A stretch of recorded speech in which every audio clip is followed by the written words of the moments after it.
Hey Chanel. Hey, beautiful. How are you? Good. How are you? Happy, was it Wednesday? Happy Wednesday. Happy Wednesday. Look, I put my cup with a top on it this time.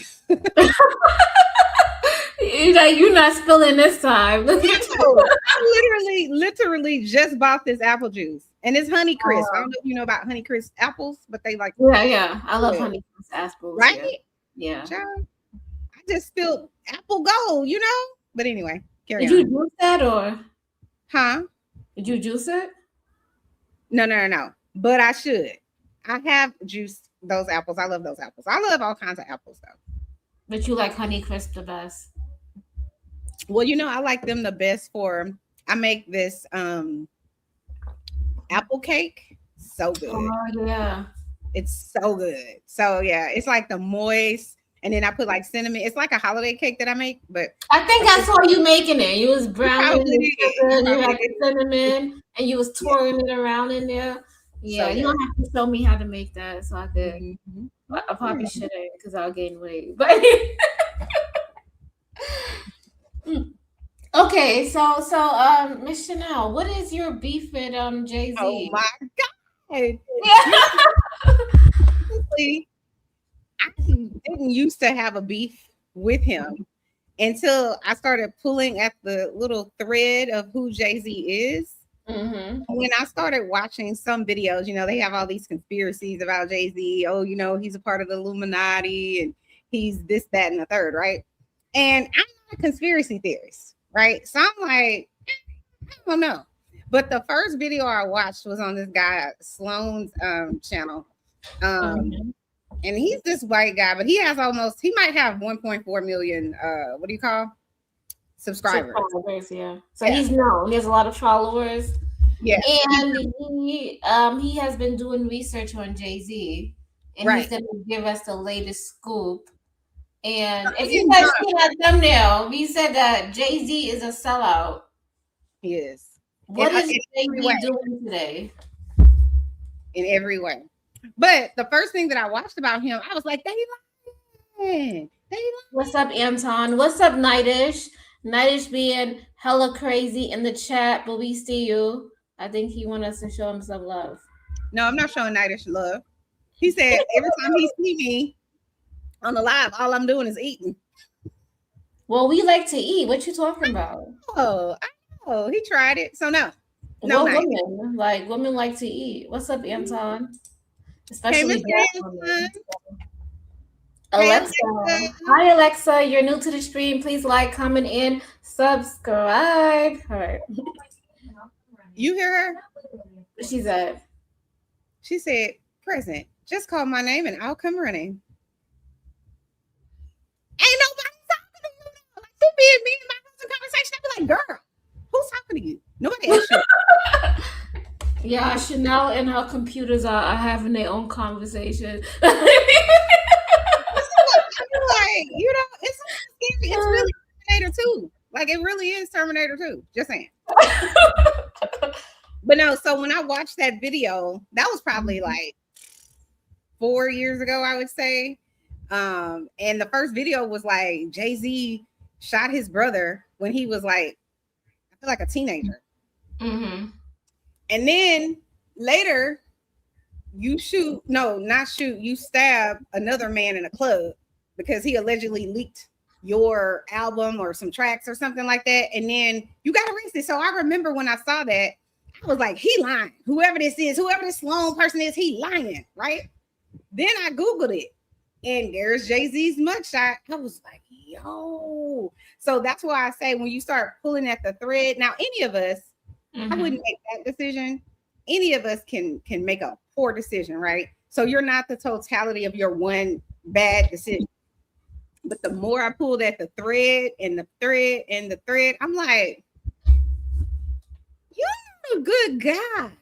Like, and I started seeing more and more of like people where he started to say, yo, he's not a good dude. He messed people over, on and on and on.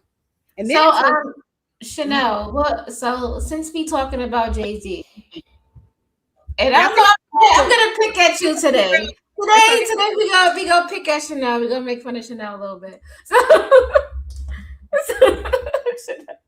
Chanel. So where did you grow up, Chanel? Did you grow up in a really nice neighborhood? You see what I'm saying? This right here, right now. Okay, trying my luck. You know what I'm saying? Nah. I grew up in Texas. Okay. But did you grow up in a nice area? Did you have two parents? This ninja right here. Y'all see how she trying to Oh, put me in oh my God. Listen, we gonna have some contrast. We're supposed to have a deep conversation. This is supposed to be a deep one, right? Y'all let me know when I'm out the box. But go ahead. Go ahead. So did you grow up in a good neighborhood? Yes. Okay, you had two parents. Mm-hmm.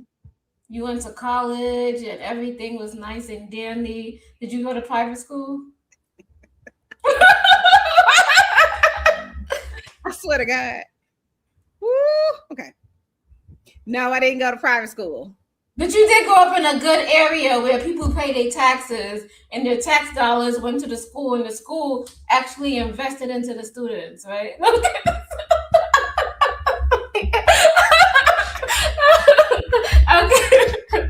Okay, my point is this, right? Jay-Z grew up, I'm gonna just say it. Let's call a spade, right? He grew up. Stop calling a spade a spade. It's rooted in racism. Call a thing. Okay. Let's call a tree, okay? We gotta call a tree. So we gotta call a tree, yeah. So listen, so Jay-Z, he probably grew up in a single mom home. Would you agree? No, both of his parents were in his home until his dad, I think, I don't know if he started using drugs. Something happened with his dad. Okay, so there was a break. He left the home. Okay, so there was a break in the family tie, right? Mm-hmm. Have you ever grew up in the projects? No, right? But do you know anybody who grew up in the projects? Actually, did you guys have projects where you was at? We don't have projects in where I live. But low income housing. Yes, we do have low income. Okay. There we go. Would you agree that in those areas it was really, really, really rough? I don't know about yours, but sure. It was, right? So what I'm trying to say is a lot of these people who came from the hood, they might have that same hood mindset. And the reason why I say that is because I have a cousin and he went to jail. He's probably one of the most notorious gangbangers. He did a lot of historical things and he went down as one of the kingpins and he's doing life in prison. Yeah. See? So the reason why I say that is because he did some really grimy stuff. And I tell you, and it was because I don't know if you went to school, but when we went to school growing up, you used to get made fun of your shoes, get made fun of your clothes. It was just not a safe environment. So, and I'm not giving no excuse to Jay-Z, but go ahead. My point is saying that is, right, Jay-Z grew up in a rough area. And if you guys know about these rough areas when you grow up in the projects or you grow up in any type of hood, you sell drugs and sometimes you have to be cutthroat. It is. It depends on your survival. Hold on, wait. It is. So you have to be so cutthroat that you shoot your own brother? Some people do that. Some people do more than diabolical. Ain't no way around that. Listen, my cousin take the guy down with duct tape and pour gasoline on him and lit him a fire. Okay. See, so what I'm saying. Why are we playing a lot of heinous things? I'm just saying there's a lot of heinous things that be happening. They be having dog fights. Heinous things that are happening. We talk about this ninja.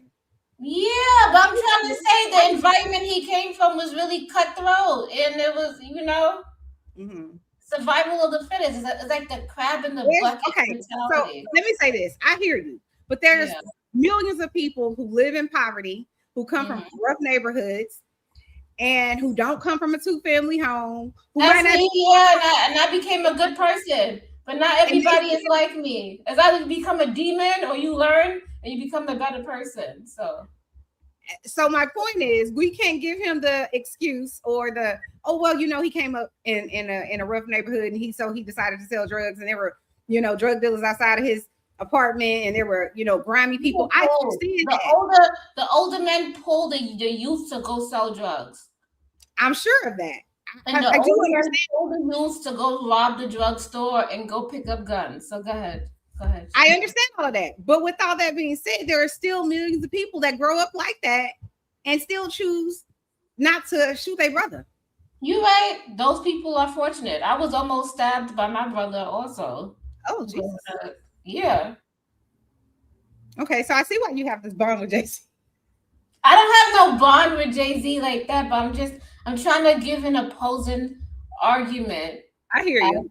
So, why somebody would be. Let me be very clear. Mm-hmm. I'm gonna say this first. I'm precursor it. As a social worker, right? Mm-hmm. I deal with people who are in crisis, in all kinds of crisis, right? And I've worked in just about every single sector that you could think about. People who have intellectual disabilities, people who are in the child welfare system, people who are on drugs, drug addicted, people who are in mental health hospitals, in hospice. Like I've dealt and worked with all types of people, every type of person you could probably think of. So I have a high level of empathy and compassion, right? Otherwise, I wouldn't be in the role that I'm in, right? Or chosen the field that I chose. I have a heart to help people. But however, when you are consistently doing the same thing, that's called a pattern of behavior. No, you're right. He is. He just has a pattern of behavior. And here's the thing. If your pattern of behavior is inconsequential to maybe the people in your surroundings, even though I'm not saying that's right, that's one thing. When you are co-opting a whole community of people who love hip hop, right? And you are I would say to some, not to me, but to millions, a shining beacon of hope. Of, like you said, that grew up in you know what I'm saying, in the worst of the worst type of circumstances, right? And then made it out of the ghetto. People wouldn't give him a record deal, so he created his own record label, right? It sounds very much like you started from the bottom, now you here, right? But again, when you pull at that thread of him, you start to see the things unraveling to show you who this man really is. Mm-hmm. And I wouldn't have a beef with him grinding and selling and doing whatever he's doing to get to where he is if he wasn't constantly doing things to hold on. No, keep going. I'll be right back. Oh, okay. So y'all see how she's gonna leave me in the middle of the stream, but okay, I got it. But I wouldn't have a problem with Jay-Z doing the things that he's doing if he wasn't constantly using Black people and Black culture when it's convenient for him, and then throwing us away when it's not convenient for him. That's my problem that I have with Jay-Z. That's the reason Jay-Z decided, or that he's in hot water right now. It's the same reason Jay-Z was in hot water back with Colin Kaepernick, when Colin said, instead of sitting during the national anthem, I'm gonna talk to a military vet and ask the military vet, hey, what's the most respectable thing I can do to not seem like I'm being disrespectful when they play the national anthem, because I want to protest, while they have all this police brutality. The military guy told him, take a knee. That's more respectful than just sitting down, right? Yeah. And people were pissed. They was like, you don't get this? Just stop taking a knee. We're not going to go back to the fucking games. That's what the white people were saying. Not all the white people, but you get what I'm saying, right? Black people was like, oh, if y'all fire Colin Kaepernick or keep suspending him or whatever it is, blackball him, we're not going to support the NFL. So the NFL had a big ass problem, right? What do? Let's go get the savior of the Black people in hip hop. Let's go and get Jay-Z, as if Jay-Z is our savior. He's not, but I mean, people call him Hov, so maybe there's some people. So you sit around and you say, oh, I would take a knee. I think what Kaepernick did was great. Meanwhile, You go to TMZ, and this is a fact. Allegedly, let me say, everything said on Chanel's reality on the Creative Solutions channel is, in our opinions, for entertainment purposes only, and it is all alleged. Okay, but these are things you can go and look up, right? So he goes and he has his little minions go to TMZ to write, basically for have them start writing all of these campaigns on Colin Kaepernick, basically bad stories, trying to say he's a bad person, he's this and that. And then you go and get 25 million from the NFL and say we're not kneeling no more. And and you get to do the halftime show. You say we're not kneeling no more, like as that black, and we were progressing as that movement was big enough to the NFL to be like, yo, we gotta do something, right? It was a movement happening, and Jay-Z said, nah. He did, from my understanding, and I don't know as much about this one, but I've heard there's a Barclays Center that was built in Brooklyn, is my understanding. Yes. But before it was when they, I guess, were trying to get the black people on board, or the city or the whatever on board with y'all gentrifying this Brooklyn area, where a lot of my understanding is a lot of poor people lived, and displacing all of these people so y'all can put this center here. What did they do? Let's call up Jay-Z. Let's call up our head Negro in charge. Have them say, you know, this is going to be, it's going to create 20,000 jobs for the black people in this community, and yada, yada, yada. And now the Barclays Center, poor people can't even sniff in that direction, is my understanding. I'm not from New York. I've only been there a few times. Well, I would say, yeah, the downtown area, it did drive the price values to a lot of homes. So a lot of homes in Brooklyn, if it's next to the train station, the value went all the way up. So people, you're right, it kind of priced right. Them out but of the way it was presented to black people was, oh, Jay-Z is part co-owner in this Barclays Center, when really he's not. He basically, the percentage that they gave him equals to 1.5 million, allegedly. But the way they presented it to the black people was, oh, look at what Jay-Z's doing. He's co-owner of this Barclays Center. Then he decided, oh, I'm gonna try to put I think it was a casino or something. But he a billionaire who needs a loan. You know any billionaires that need loans? I don't know any. But okay. So you're gonna go get a loan, right? But they won't give you one. Why? Why would you not give a billionaire a loan? Y'all know somebody that wouldn't give a billionaire a loan? He's probably not a billionaire, so I don't know why people. Okay, someone who has half a billion, 500 million in liquid assets, because we know he don't have a billion in liquid, right? Most people don't, even if they are a billionaire with a B. They don't have that much in liquid assets. But even if he had 500 million, y'all not giving him a loan? Of course you are. He's Jay-Z, right? So now his latest stunt is I see that the black people have decided that they are boycotting Target for the past, 2 years we've been boycotting? Because of the DEI, right? Mm-hmm. And it's not only Target, we all know that. When they like, well, why are you not boycotting Walmart? Why are you not boycotting all these other companies? Well, y'all know anybody who's ever boycotted 35? I don't know if that boycott is really successful, though. The Target. It is. They're bleeding money. They're losing.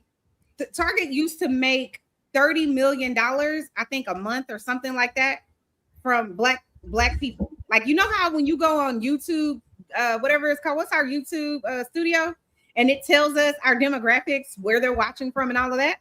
It's the same thing with Target, right? Target can see who's consuming and from where, what age bracket is buying what, so on and so forth, right? So they know how many black dollars are being spent at Target. Target said, I don't think that was successful. Huh? I don't think it's successful. Target is saying it's successful. What you mean you don't think it's successful? The numbers say it's successful. But you can believe what you want. Just, you can believe what you want. It's fine. But you're right. You're supposed to be Target. Yeah, he's not supposed to be shopping at Target. But let's say it's not successful. Mm-hmm. Let's just say that. But we as black people are saying, hey, we want Target or whoever to take us seriously when we say We want you to make good on your promises of saying we support Black companies, and we're gonna spend 2 billion or something. They said something like that. We're gonna spend $2 billion on supporting Black and Black businesses and all of this stuff. And when you did it, and you rolled back DEI or whatever, then Black people said, nah, we ain't doing that. So when we're doing that, even if it wasn't successful, let's say it's not successful, but we still protesting. Why do you know that this is going on and you still decide, I could re-release this album that's already, you can get on Spotify, any probably streaming app, right? Let's re-release it at the place that the Black people, my people, the culture that I'm supposed to be saving. Let's re-release it at the store that they're boycotting. Help me understand how that makes sense for your boy, Creative. Yeah, that didn't make sense. I don't know why he did that. We know why he did it. He did it. Yeah, he's a sellout. Money, and because he's selfish. Chanel, he's a sellout. He's selfish. He's self-centered. And he not only did it for the bag, in my opinion, but I think he did it so that he could tell corporate Americans or whoever it is that he answers to, right? Because we all answer to somebody, right? Whoever it is that he answers to, in my opinion, he was saying, I'm gonna show you, you need the Black people to stop boycotting, just like he did with the NFL, right? The NFL went and got him and said, hey, we need the Black people to stop boycotting. We need them to stop kneeling and stop doing all this bullshit. And so we're gonna go get Jay-Z. Jay-Z gonna do it. And guess what happened? Black people stopped kneeling. The players went back to playing. Some people went back to not boycotting the NFL, right? It works for the NFL, and they own a whole ass day. So why does Target think it won't work for them? So that to me is why he did it. Yeah, he did it for the money, but he did it because they said, listen, we need Black people to stop this bullshit and then bring their ass back to Target. Because what reason would he need to? Why didn't you release it? If you really care about the culture, Creative, wouldn't this have been a better strategy with Target? Either A, say hell no, because my people are boycotting y'all. B, say I want y'all to take that $2 billion and distribute it amongst Black businesses, Black banks, whatever, right? Or C, I want, you know what I'm saying? Like redistribute it back into our community. And then I can go and say, hey, we're not boycotting them no more because these are the terms and conditions. And y'all have this amount of time structured just like you do all your little record deals, right? That you screw your artists over with. Structure that shit the same, right? Go do that. Then I can stand with you. I can say, you know what? Your boy's a genius. He out here doing shit for the Black people. You don't do the things that, and then say you're doing it for our culture or you're doing it to help Black people. And we know better. And it's like, you know, they have that phrase playing in our face. That's what this feels like. It feels like you playing in our face. And you thought, in my opinion, he thought nobody was going to pay attention. But we paying attention. We woke. Anyway, did you say hi to all the people? Hey, Irby. I don't know if you say hey to all the people. Hey, 18th letter, 19th letter. Hey, Irby. Hey, Don Godito. Don Godito said he gonna go see Jay-Z. Oh, good. Go see your master. He said he can't put this link because I'm not a mod. I can't put the link because I'm not a mod. We didn't drop the link. What does that mean? I don't know. Oh. But I'll drop the link. There you go. What's up, Gas Mask? I went to Gas Mask stream the other day and it was pretty dope. What's up, Sim God? How you doing today? We saw your stream earlier. I did not see your stream or earlier. Creative You sorry. on one, but anyway, let's keep going. Sim God, on. What's up, Ink? This is what Ink Intelligent Caveman. Hey, he coming on my side? I don't know. I don't know. What's up, Side Cash? What is it? Side Cash Talk. How you doing? He said hi to Anton. Anton is always in here. Nightish be in here also. Irby said, he never liked Jay-Z. I'm on the right side of history. Okay. You know what? And I don't necessarily like in love with Jay-Z. I did grow up on Jay-Z, listening to Jay-Z since I was younger. So it's kind of like, and he's from Brooklyn and he's from New York. I've been to Marcy Projects. I have family that's from Marcy Projects. So a part of me is like, he's like a symbol of what's possible. Like, you could come from the projects and you can make it out. Anything is possible. So I look at him in that stance. Is yeah, I'm sure a lot is of he a people good look at, person morally? Is he gonna do something for the community? Is that what's driving him in his here's heart? the thing though. No.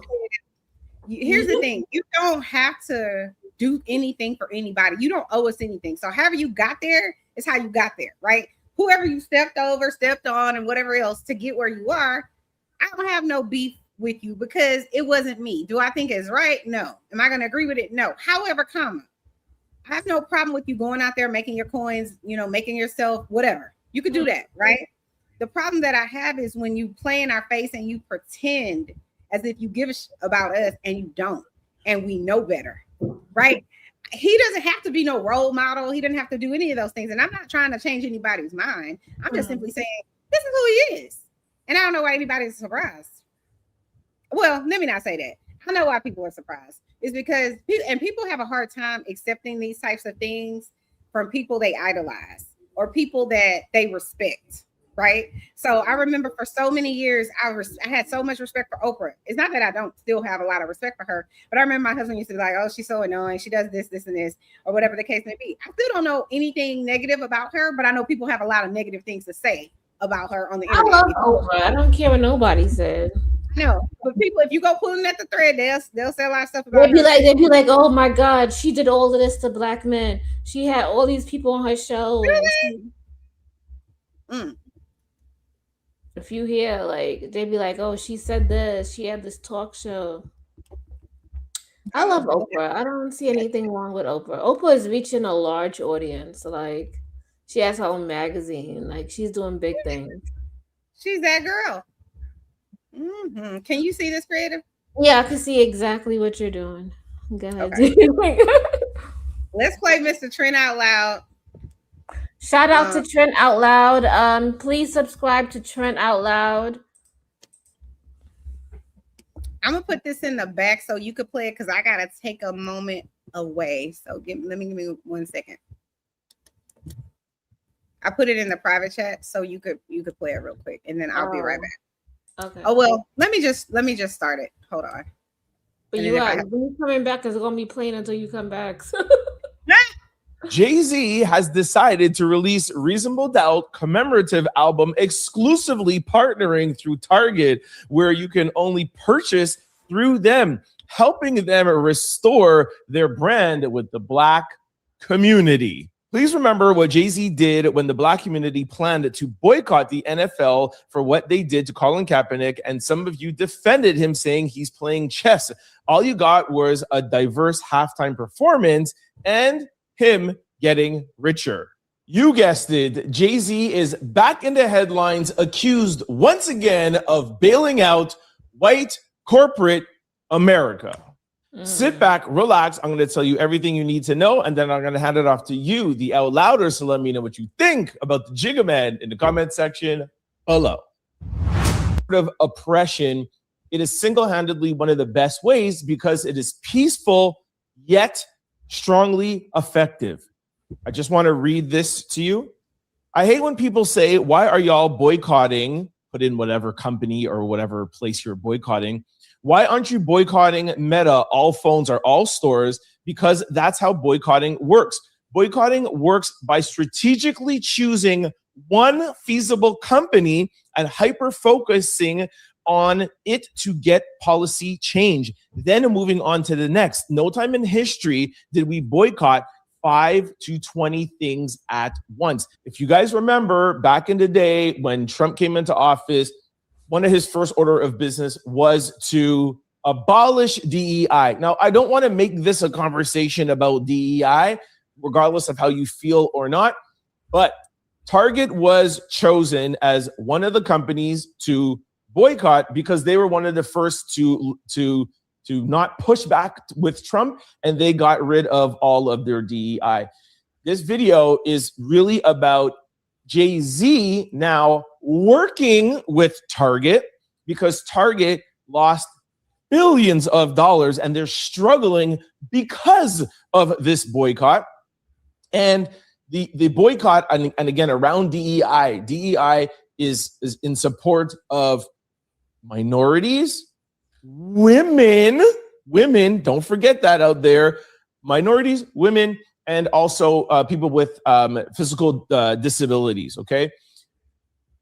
Jay-Z moving in now that Target is in a bad place, and him choosing to say, we're going to release Reasonable Doubt exclusively, it's kind of like the same thing that he did with the NFL. NFL was in a bad place with Colin Kaepernick. They weren't even as bad with Target, but they were experiencing some backlash. And Jay-Z was known in the beginning to tell certain artists, you know, don't perform at the Super Bowl. Let's stay together in this attempted boycott. What do you think? I think, yeah, he's a sellout. he doesn't stand in unity, like, and he's not seeing the big picture. You're right. They're using him basically. He's like a puppet on the. Whenever they need something, they fuck up. You know, they just call Jay-Z, and Jay-Z will come and be the scapegoat. We gotta have Jay-Z on call. You gotta be right there. So sad. Okay, let's see what else he got. And then we see him signing a deal to do the halftime show. And then there's reports from Van Lathan that was formerly on TMZ saying, yo, not only did he come and sign with the NFL for the halftime show, he also worked with TMZ to put out a hit piece on Colin Kaepernick. So just to remind you of where we are and why now people are pushing back on Jay-Z for doing this Target deal. Why does Jay-Z feel like he needs to use Rock Nation or now use his album to drive Black people, hip hop culture, minorities, Black and brown people back to Target? And that is the only place to get this commemorative album. Why would you do that? Jay-Z is releasing a 30th anniversary edition of Reasonable Doubt, and there is a Target exclusive vinyl version available for pre-order with release scheduled June 26. Where the Instagram post becomes opinion. Can I also say why I take issue with this? What? Go ahead. Because at least in the South, Juneteenth is when the enslaved people who are brown, like me and you, allegedly found out that they were freed. And you releasing your album in a store that we're boycotting bothers my soul. That's true. We're Yeah. as Black people, and then you're releasing it a few days after our national holiday. Just saying. The disrespect, the backhanded disrespect.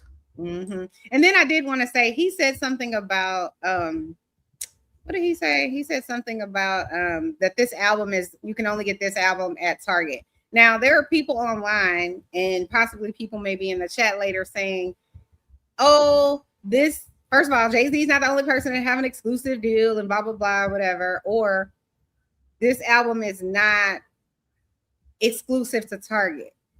So what I'm saying, I think what the people that are angry about this, I'm not angry. I'm just like, this is another day in the life of Jay-Z, but it's just annoying. They may think, well, he's releasing it other places, but the exclusive part of it is that this particular vinyl album you can't get in those other places. You can still buy the album, right?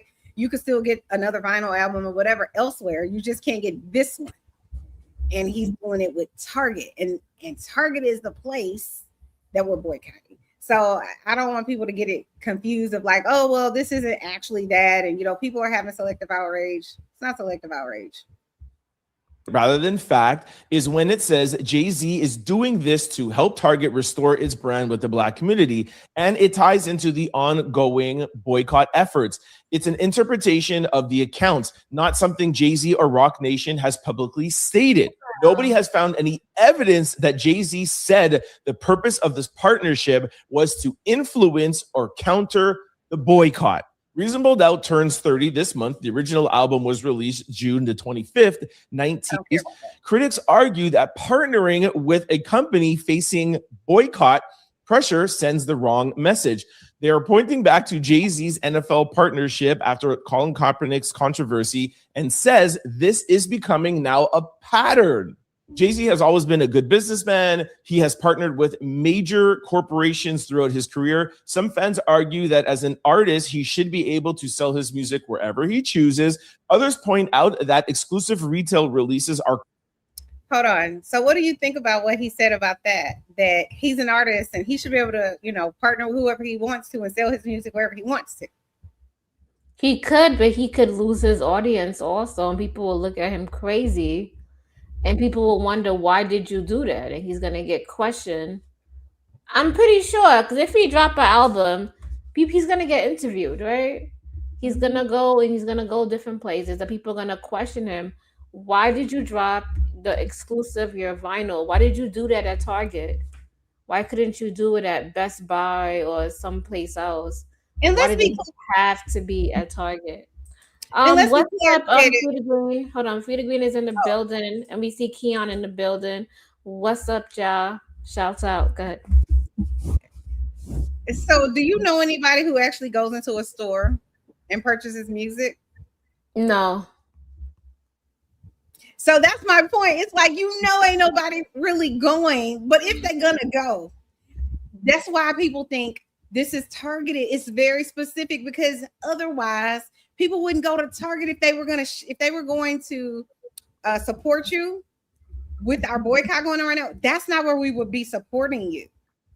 And Target knows it, and so does Jay-Z. And so that's the problem. It's like, if you want us to buy an album, which nobody really does anymore, right? Like it's like saying I'm about to drop a DVD. Yeah, nobody.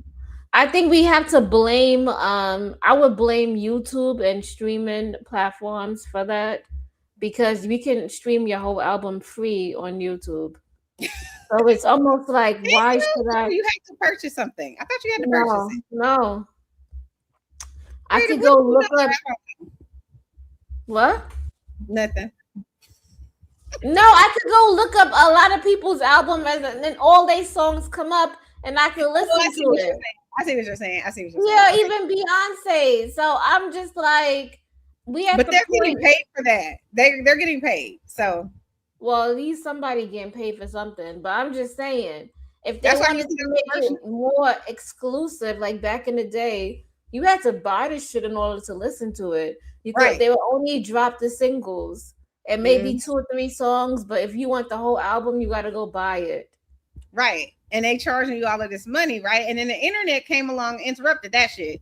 You know what I'm saying? With the LimeWires of the world, the Napsters of the world, and they just said, we're sharing the music. You know what I'm saying?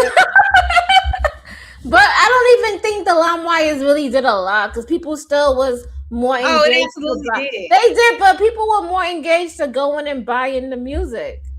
People would still go to the stores. No, yes, they did. People were going. People were going, but I'm saying to you this.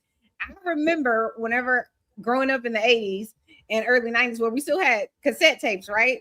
And then when I was probably 15 is when I bought my first CD player, for my house or whatever the case may be, from my money from working. And it seems like almost overnight CD players became obsolete. I know it was a few years before we came out with the MP3 players or whatever. Yeah. But it's like almost overnight. But I remember going to the mall, right? And then being like standing in those stores in the mall to buy the CDs. And then I remember the price going from like, let's say $12.99 to like $22. Or 25, like 16, 17, 18 years old. It's just like, this shit is outrageous. You know what I'm saying? Back then, to spend that type of money. So that's why I said people stopped it. So the moment I tapped into LimeWire, it was over with. I'm burning this music. I don't have to come Now I did still buy some people's music. Like I even still bought Adele, like the actual music on a CD for a while. And I used to support the people that I actually loved. You know, like I would buy India Arie because I love her music. It's certain artists that I'll still like just buy their music just to support them. He's just not one of them. I don't care. Who on here talking about straight from Target's website? What? He's giving us the press saying that Target still made their amount of money that they made. Fourth quarter net sales, $30 billion, were in line with the company expectations. Minus whatever the black people was contributing. So basically he's saying not much change. Okay, well then why you out here asking Jay-Z to put his album in your store? You think Target asked him to do it? Of course they did. Why does he need to partner with them? Yeah. When Taylor Swift released her album, or I don't know if it was a re-release or whatever, I remember I bought that album. I knew you were trouble when you walked in. Yeah, I did. I bought that album. But I love that Red album, child. Of course they went to her and said, hey, let's do an exclusive. And then you can release it to whoever. He had a whole streaming site, or what was it, a streaming platform called Tidal? Release it out. Wasn't that your thing where you were supposed to be helping, you know, the black people and the black artists and all of this? And then you sold it to the white people and then pay your people? Yeah, I don't think he's thinking about the big picture. He's thinking about the money, corporate. It's a company. Let's do it. He doesn't care about the picture.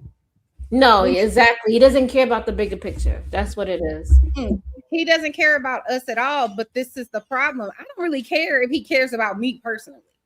It's the fact that you're acting as if you give a shit and you don't. That irks me. It's like, and then it's one thing if you don't care, you don't have to care, right? But when we are protesting this company, stop doing shit to try to make black people say, look over here, we're no longer kneeling anymore, we're no longer boycotting anymore. Because I don't know if you remember, there was this pastor, I forget his name, it's something Bryant. I forget his name. It'll come to me. Something Bryant, but he has this big mega church. I don't know if it's in Dallas or Atlanta. I think it's in Atlanta.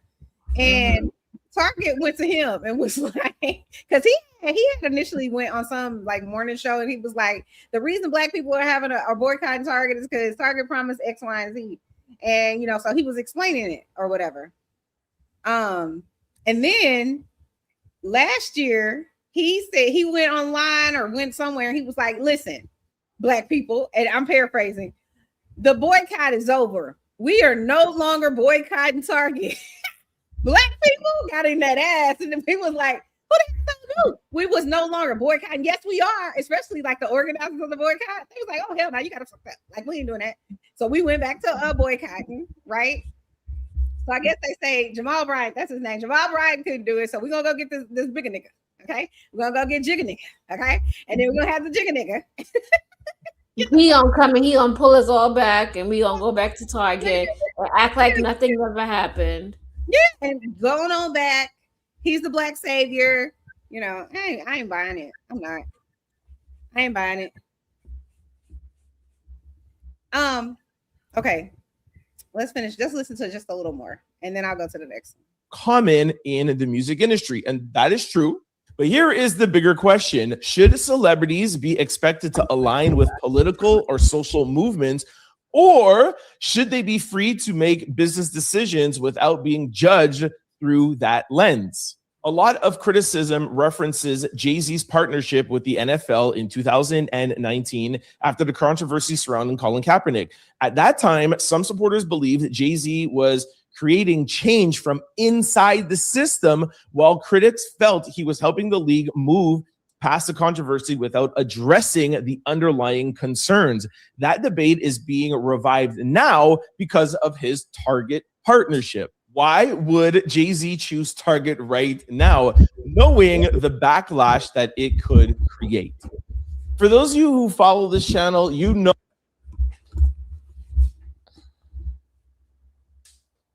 You're muted. Okay. I said love Trent out loud. Thank you for letting me know I'm muted because I definitely was muted and didn't realize it. Now I want to watch. I don't know. Did you watch Funky Diva? No. You didn't? Okay.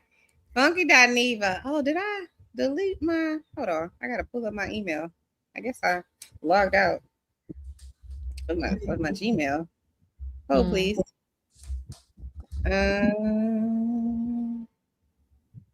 But that's interesting. Should celebrities align with movements for the people that that we started, that we're fighting against?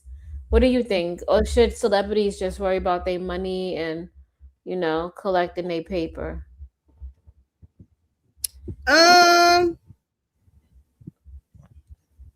I'm trying to find the Funky Diva. Hold on. I think celebrities should follow the movements, but they could do it in a way where it could empower people. So instead of going with this corporate, it's like going with the monopoly. Instead of going with the monopoly, go with something, be different. You have the power to choose to uplift. You have the power to bring people up. You have the power to, put somebody else on the map. Why continuously go with monopolies such as Target? But good. I think that I think it's a good thing when celebrities lend their voice to I would say social problems, right? So things like homelessness, mental health, violence against whoever, things like that, you know what I'm saying? Healthcare, things like that. I think it's or some natural disaster happens, you know what I'm saying? Like it's always good for a celebrity to say, yo, let's raise some money, let's do this, I support that, I don't support this. In my opinion, sometimes the wrong messenger, but the right message, you know what I mean? So I don't necessarily think that they should or shouldn't. I think it's a good idea, but you're gonna get backlash no matter what you do. So you support this over here that somebody don't like, even though it's a good cause, then these people gonna boycott you. Don't buy this. They want to cancel you and this, that, and the third, right?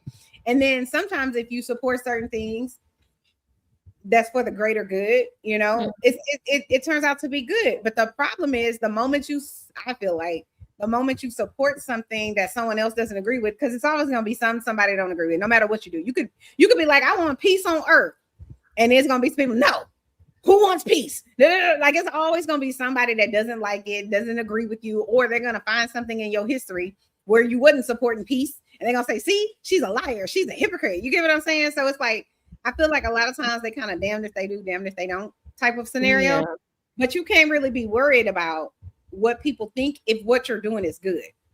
Facts. You get what I'm saying? So, but the problem here, we know better. We know you're not doing it for the greater good. We know you did what you did with the NFL for yourself. It wasn't about us. It wasn't about Black people, because if it was about Black people, again, with the NFL, you could have said, NFL, if y'all want me to get these good Black people to start supporting, stop kneeling and whatever else, then I want y'all to pour money into neighborhoods that are heavily policed or whatever. You know what I'm saying? Make some community centers and fund them for the next 10 years. Y'all got the money. You know what I'm saying? They make more money. I don't even know on how much money they make on Super Bowl Sunday. It's like a lot. They make a lot of money. Have some money set aside from your billions or trillions of dollars that you get. Have some money set aside each year that is going to support the Black communities that are hit the hardest with the police brutality or whatever, right? If you do that and then you tell them that, you got to make good on this, then I can make them sign a contract. You know what I'm saying? Then I could get behind it, Jay. But you're not doing that. All you did was take the money and then say, we're not kneeling no more. We passed that. We need to move on to actionable items. What actionable items, Jay? Because I haven't seen any from the NFL. Have y'all? I haven't seen any. I'd love to see some though. I'm supportive of it. But let's hear what Mr. Dineva says. And let me just say this. I can't stand Funky Dineva, but he didn't get this wrong. He got this right.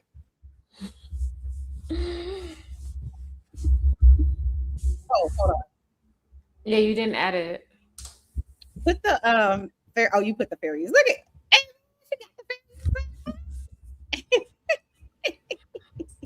This guy comes up here. I think he finds us very attractive. Who comes up here? Oh, He yeah. always comes on our stream and says, Why can't I find it? Hold on. Oh, there it is. Okay.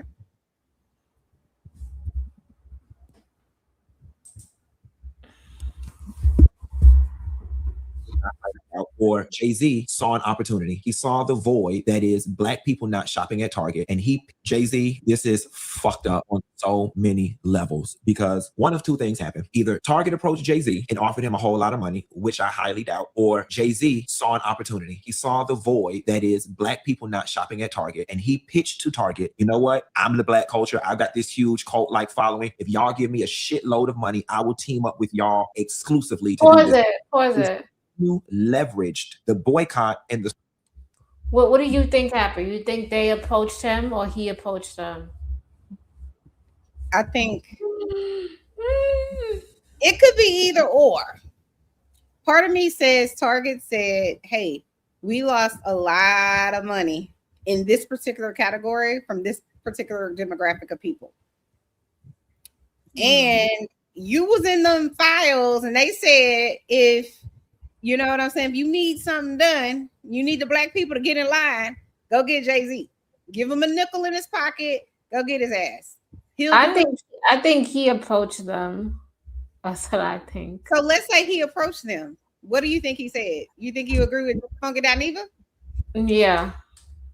It's possible. Because He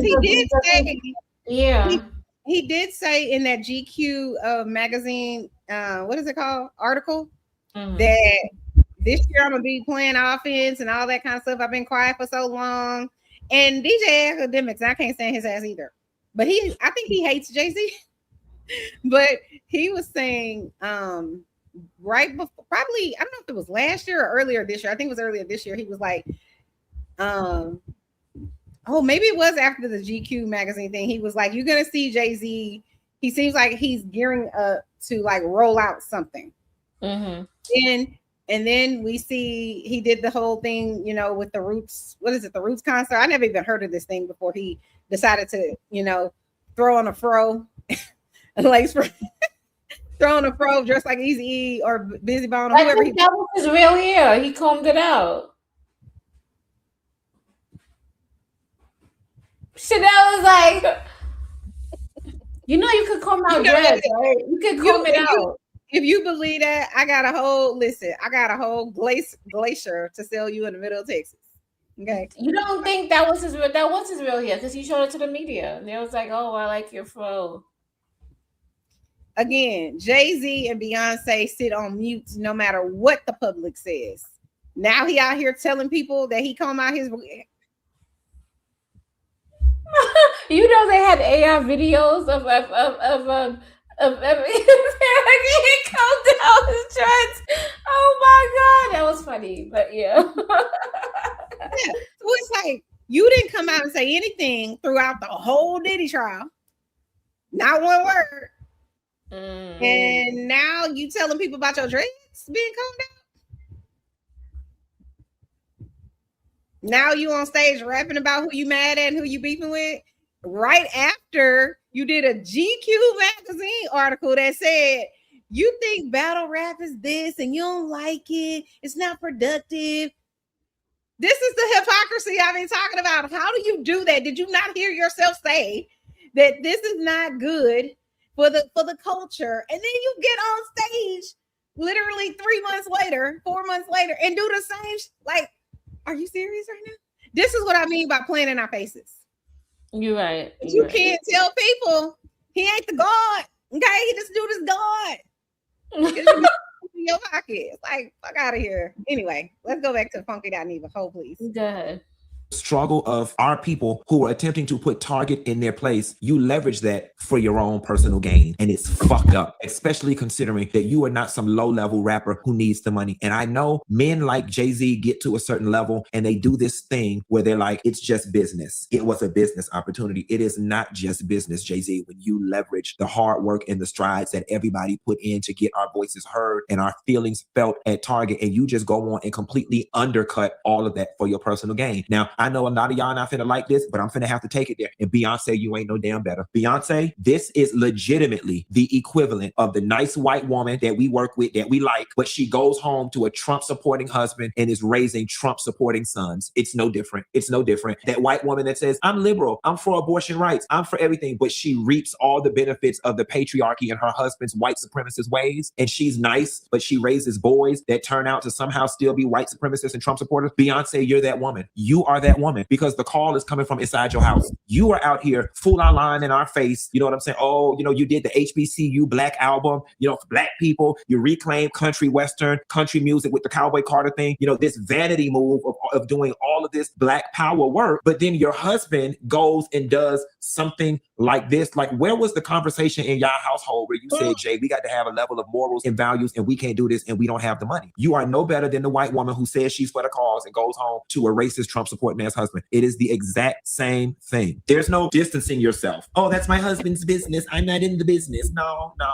I don't even have the time to get into, you know, Jay-Z, you went and undercut the movement with the NFL when we had all that momentum going on with Colin Kaepernick. Your pockets got lined and we as Black people got nothing for it. You went in there and tap danced for them crackers and told them, I know what to do to make Black people shut up. Let's give them halftime and lift every voice and sing. It calmed us the hell down. You lined your pockets, and at the end of the day, we got nothing for it by means of economic empowerment and or ownership in the NFL. We got nothing for it. Jay-Z, like, honestly and truthfully, this is unforgivable in my eyes. I feel betrayed, and I'm going to be very honest with you. The level of betrayal that I felt when Kevin Hart tried to make those excuses for that comic, making those George Floyd jokes, that is the same level of betrayal that I'm feeling right now with Jay-Z doing this. Jay-Z, you get up and you talk about liberation and this and all of these different things, and you just absolutely had to take that deal. You had to take that deal, Jay-Z. You had to take that one. Jay-Z, this is fucked up on so. Yeah, he went in. And I told you, I don't even like Funky Diva because some of the trash stuff that he says, it's just like, I can't with him, especially about women and especially about Black women. But in this case, he got it right. Yeah, he described or used the analogy about Beyonce. Beyonce, you're just like that nice white lady that we like at work, right? Yeah, right. That just she just like her. She just agrees. Yeah, she's just like. Then you go home and to your husband racist, and you still live in that house, and you help him raise these racist ass kids. He's right, you know. And this is the thing. I think I'm almost certain Beyonce has some sort of dealings with Target herself, but I don't know that to be true because again, everything said on Chanel's reality is, in my opinion, is for entertainment purposes only. And what do you think she has? I don't know none of these people. No, I'm not saying I think she has like anything like nefarious. I'm just saying I remember years ago for Christmas she went to some Target in Houston, I believe it was, and she like announced on the loudspeaker she was giving everybody shopping that day a $50 gift card or something. Oh, okay. Yeah. So that's why I say I feel like she probably has some sort of inner workings or whatever. But they're married. So I'm not saying you're gonna know everything your husband's doing in terms of business, but y'all are gonna celebrate the wins. You get what I'm saying? So you mean to tell me she don't know? Of course she knows. Mm-hmm. She might have been like, Jay, that's not the move. But remember, I don't know because she don't even do interviews. You know, she doesn't want to do interviews with the public because she feels like anything she says will be used against her. It is. I don't think she has like that voice where she feels confident to talk about certain things. You know? It's like Stephen Curry's wife. Yo, every time she opens her mouth, she go viral. Some guy clipping some shit and saying, "Oh, that's why she don't like her husband." I don't think Beyonce has that problem. I think Beyonce's problem is twofold. If she is actually under Jay-Z's thumb, so to speak, then he probably not letting her. You think so? I said if. Also, if this girl goes on stage, goes on tours. But she's not directly talking to nobody. You're right. She's not. But I feel like she has the empowerment to move like a boss, whether fucking Jay-Z likes it or not. Like she could say, I don't give a fuck what you think. but I don't think that's Beyonce's demeanor. Yeah. I don't. And she's in too deep, in my opinion. Whatever they doing over there at the Carter house or compound, whatever, I think she's in line with it, you know? And Okay. so, and I think, I don't think she doesn't talk because she's going to get scrutinized. I think do. she- I think so. I think she doesn't talk because Beyonce, have you ever heard Beyonce try to make a sentence? It's bad. That's what it is. She's gonna get scrutinized. But even with that, for years, she still did interviews. She did. She didn't But do a not lot. many. Right. She didn't do a lot, but now she does none. And the reason Exactly. is because the what part of it is what you say can and will be used against you in a court of law. It's a fact. It's gonna get used against her. But she got the beehive, just like Nicki Minaj got the barbs. They're gonna be down. She's still weird to me, but anyway. She's And the absolutely reason why is because she doesn't have a voice, and that's it. But she could get on the stage and she could sing and do all this stuff. and But she's probably introverted. A lot of people who are public figures are very introverted. That's my opinion. I think But- she's like one of those people that the spirit comes in them, and when they go on stage, and then and then when you see them in person, it's a whole different person. Is that the same person that was on? A lot of these You gonna make me pull up that whole interview with Sloan Bella? You gonna make me pull up that whole interview with Sloan Bella because she talks about that. She talks about that. What you just said specifically about Beyonce and Jay-Z. Yeah, but I'm just saying, there's a lot of people YouTubers are like that too. You see them here, they talking like good, and they put on this act. You see them in person, you be like, is that the same person? You gotta be kidding me. No. You see them in person, they can't even hold a conversation to save their life. I swear, to save their life. But I think that's different than someone who's a performer. You're right. You're not being yourself. It's But what you're still, saying no, it kind of is the same because you have to put on the act. No, I know what you're saying. What I'm saying is being a performer in the sense of Beyonce, she's out there dancing and singing. That's the performance. Someone being on YouTube is talking for the most part. There are people who sing on YouTube or whatever the case may be, but in general, I'm saying she's putting on a performance like an actor would. You don't think people get on the YouTube and put on the act? And the I do, but not in the same capacity because she's doing it rehearsed. Yes. No, but listen to me. When Beyonce's doing it, she's doing it with a team of people, like a full team, right? Okay, the writers, the dance people. Hers is more like lit, but there are people who do perform, and I understand what you're saying. Yeah. That people come on. It's no different than when you go to work. You put on a different face. Yeah. But I get that you're saying they're being performative, but I'm saying this is her job. Like this is her everyday life. And those people on YouTube, they can go out and go to Target if they want to, pun intended. But Beyonce can't. She is literally like don't shop at Target. You heard it from Chanel. But you boycotting. It's the brown people, creative. What are you talking about? Or you can go to Target, you know what I'm saying, if you need something, but I wouldn't go. We trying to make a statement, ma'am. Anyway, let me see what else I got. Did I delete it again? Oh, please.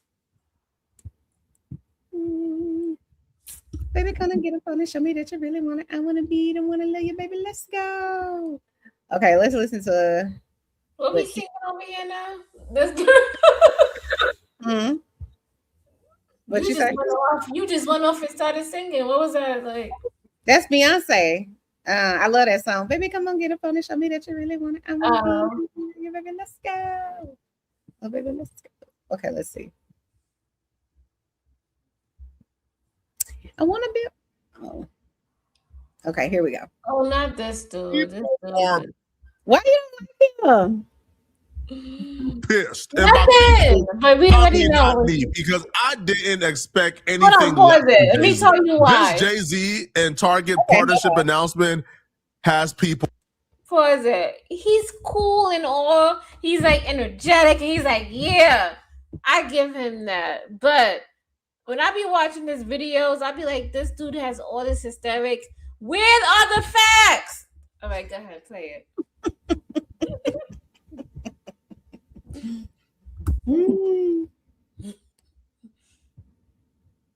Or in a stir on the timeline, bruh. So Jay-Z announced a partnership and exclusive deal with Target in the middle of Black people supposedly boycotting Target.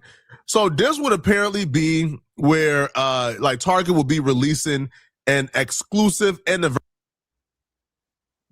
I decided I don't want to listen to him. I like him, but I don't feel like listening to him today. So let me see. There's another one that I think I'd prefer.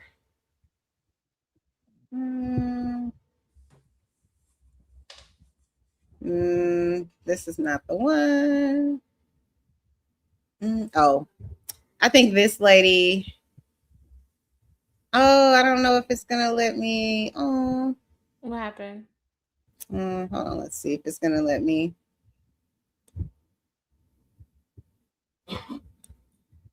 Oh, it's probably not gonna let me. Damn it! And she summed it up real good.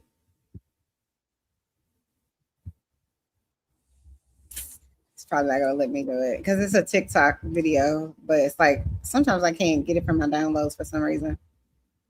Well, since it's loading, how do you feel about the peace treaty What peace treaty?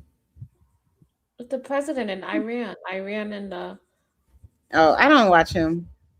no. He works my nerves. Yeah, but they reached a resolution, so hopefully no more war, and we could go back to filling our gas tanks. What? It don't matter to me because I have an electric vehicle now, so I know. How do you like it? I love it. It's amazing. But how long it takes to charge? I think about 6 hours at home, but like if I charge it at a charging station, probably like 20 minutes. And then how long does it last? It's depending on how much you're driving it. So it's same thing with like gas, right? So you may say I'm gonna fill up for the week because you know how many stops you have to go or whatever. And then if your job changes or where you got to go changes, then you might have to fill up twice a week. You know what I'm saying? It just depends.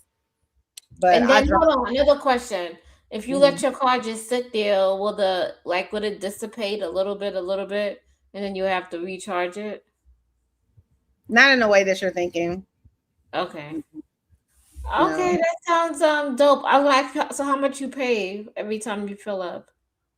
So whenever I would go to the charging stations, depending on it's all kind of like depend, right? So if you go to a charging station during the middle of the day when most people are going to probably be going, then it's going to cost a little more, right? If you go at night, it's going to cost less because less people are doing it. You know what I mean?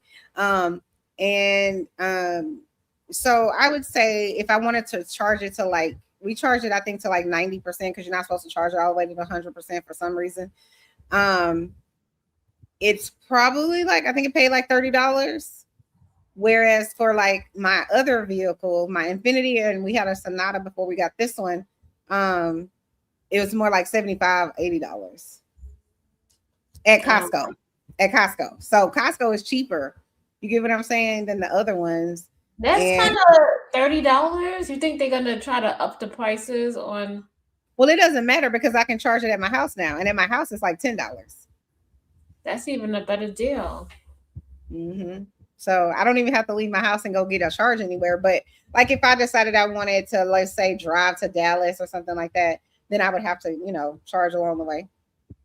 Well, I don't know. I think I could make it. No, I take that back. I wouldn't have to because Dallas is about a 5-hour drive from where I am.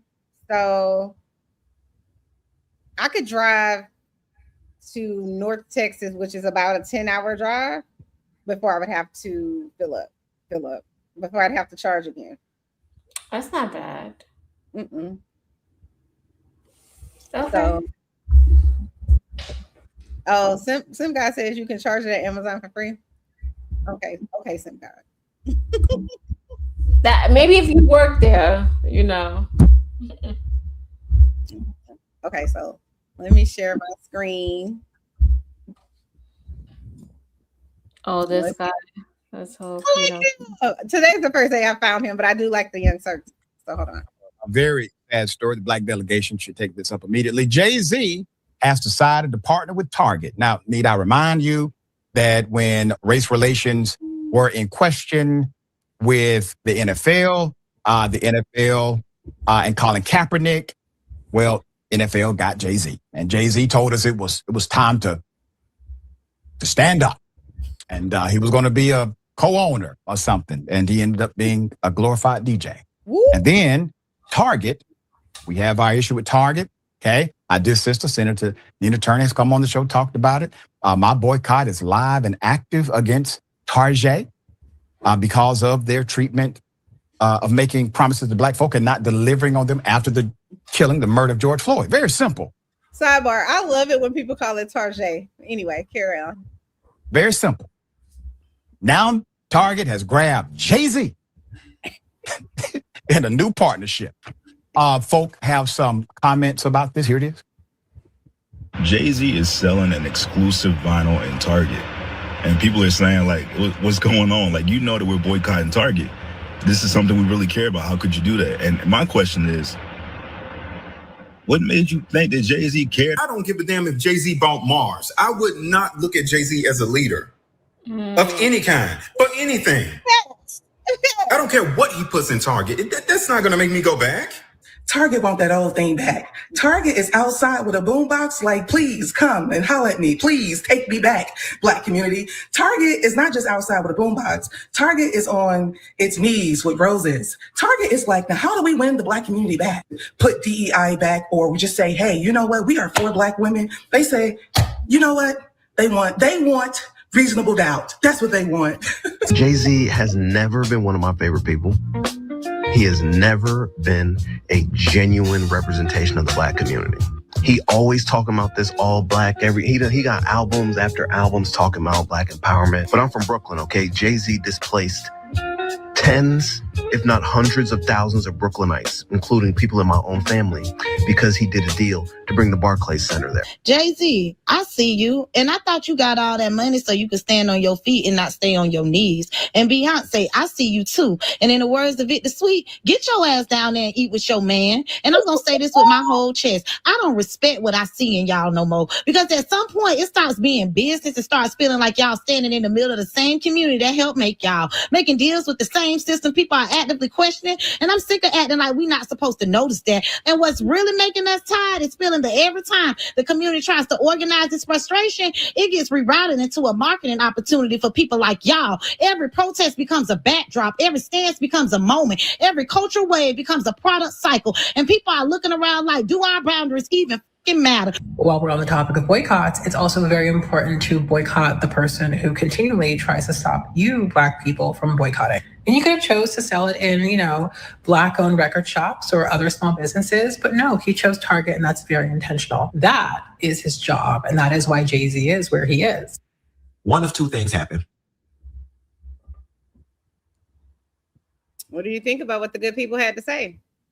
That was true. Yeah. My thing is, Beyonce make all this money. Where's all your money going? Do you really need that Target deal? I can't stand these people. Like, how much more money do you need? Like, when is enough? Like, can you do something that's a little bit more productive out of your zone? At least, look at Rihanna. Rihanna actually went somewhere else and took over and, had different ventures and stuff. Not going to Target. Like, what the fuck? Like, what's going? I don't know. I think, but this is the thing that's kind of different than to me, Rihanna versus, not necessarily versus, but someone like Beyonce. Beyonce either A, loves the hell out of touring and continuously being on stage and having to work her ass off, because I'm sure that's difficult for your body, for your voice, for all of the things, right? To constantly be working, being away from your family, whatever else. I think Rihanna was like, yo, I got to figure out a way to make money in my sleep. You know what I'm saying? That's not connected to music and having to go do a show, having to record a song, having to do whatever it is that you have to do, right? And that's why I think she made the Savage Fenty and the Fenty makeup and all the things that she did. or Savage Beauty, maybe is what it's called. I can't remember exactly. Yeah. And so, and She I made also Sephora. She made Sephora. That's what she did. And Oh. Sephora is a collection of makeups. Everybody shops at Sephora now.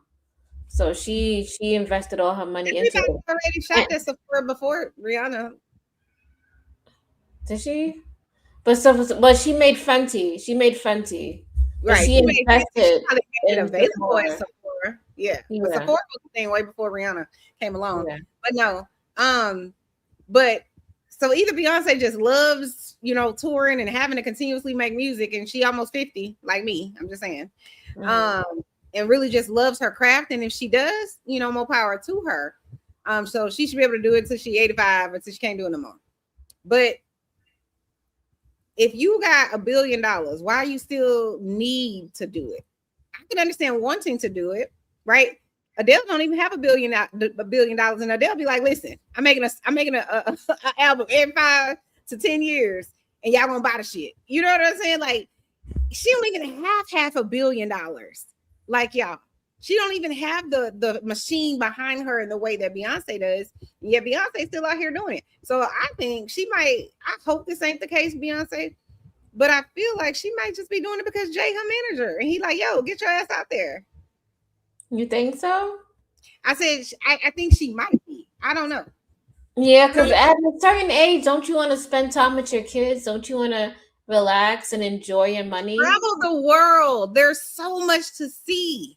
You get what I'm saying? Like, why is my hair doing the most? But anyway, it's like, take time with your kids. She can do whatever she wants. Let me be very clear. She's Beyonce. She's worked. She's paid her dues. She can do whatever she wants. However, I would if I still had school-age children, being like, we're gonna go see the whole ass world because we got all the money and pull to do it. We got all the resources to skip the line, to do everything. You get what I'm saying?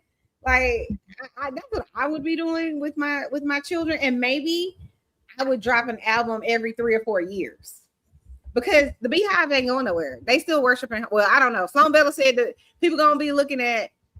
She said it's gonna start between 2026. That's when the knockdown of Jay-Z is gonna start. What I'm saying is, she said that shit a year ago. Here we are today.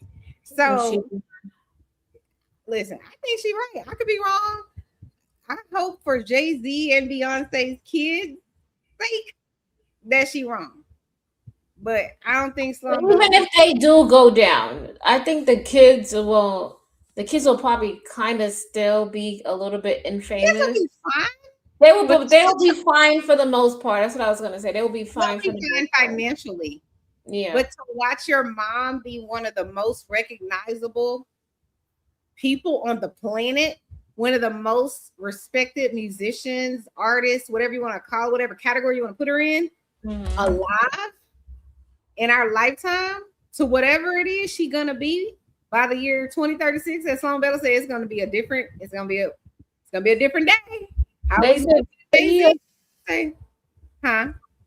He said Beyonce is a queen. She really has never done anything wrong. You're right. She really hasn't, but she's still standing. She's standing beside a demon, or she's still standing in unit with somebody. So if you're married, whoever you're married to is gonna be like, they agree with everything you do. Whether you like it or not, whoever you're married to is a symbol of you. Right? It is a symbol of what you believe in and everything. Two of y'all become one. So that's when people be looking at you like you crazy, because it's like, shouldn't you talk to your spouse about this before you do something? Did you tell your spouse? Because people be like, your spouse should have knocked some sense into you. But Jay-Z, to me, doesn't come across as the type of person that would be like, oh, let's get your opinion about this. No, he's a dictator. He's correct. So even if she tried to say, you know what I'm saying, I don't think he would listen, but I don't think Beyonce is the same type of human being that Jay-Z is, or at least she didn't start out that way. But she certainly has done her own dirt, according to the internet streets. She has, like, I feel like part of what happened to Carrie Hilson is is the downfall of her had to do with Beyonce. That's my opinion. But I don't have no proof of that. Hey, Mr. Nightish. What's up, Nightish? Hello. Your shirt. What you drinking? Chardonnay. Chardonnay. I like your hat. Your crocheted hat. Alexa, stop. She all in our business. Why Alexa just said, I really wish I could eat and drink, but I'm on a strict diet of beta and algorithms. I love it. Why? That's your best friend. Bro, your computer and your electronics be talking to you. It's crazy. I'm not even talking to you. I don't even understand what is happening right now. Like, who asked her? So now we having full conversations with her electronics. No, I'm not. I'm having a conversation with y'all. She just interrupted. I told you me and my husband having a conversation. Here she comes. Input. Anybody ask her? Nobody even said her name. Here she go. I said Nightish. What you drinking? Here she go. Anyway, carry on. Does Nightish have something to add that he wanted to add? I'm just here because so I won't get fired. What you mean you won't get fired? What?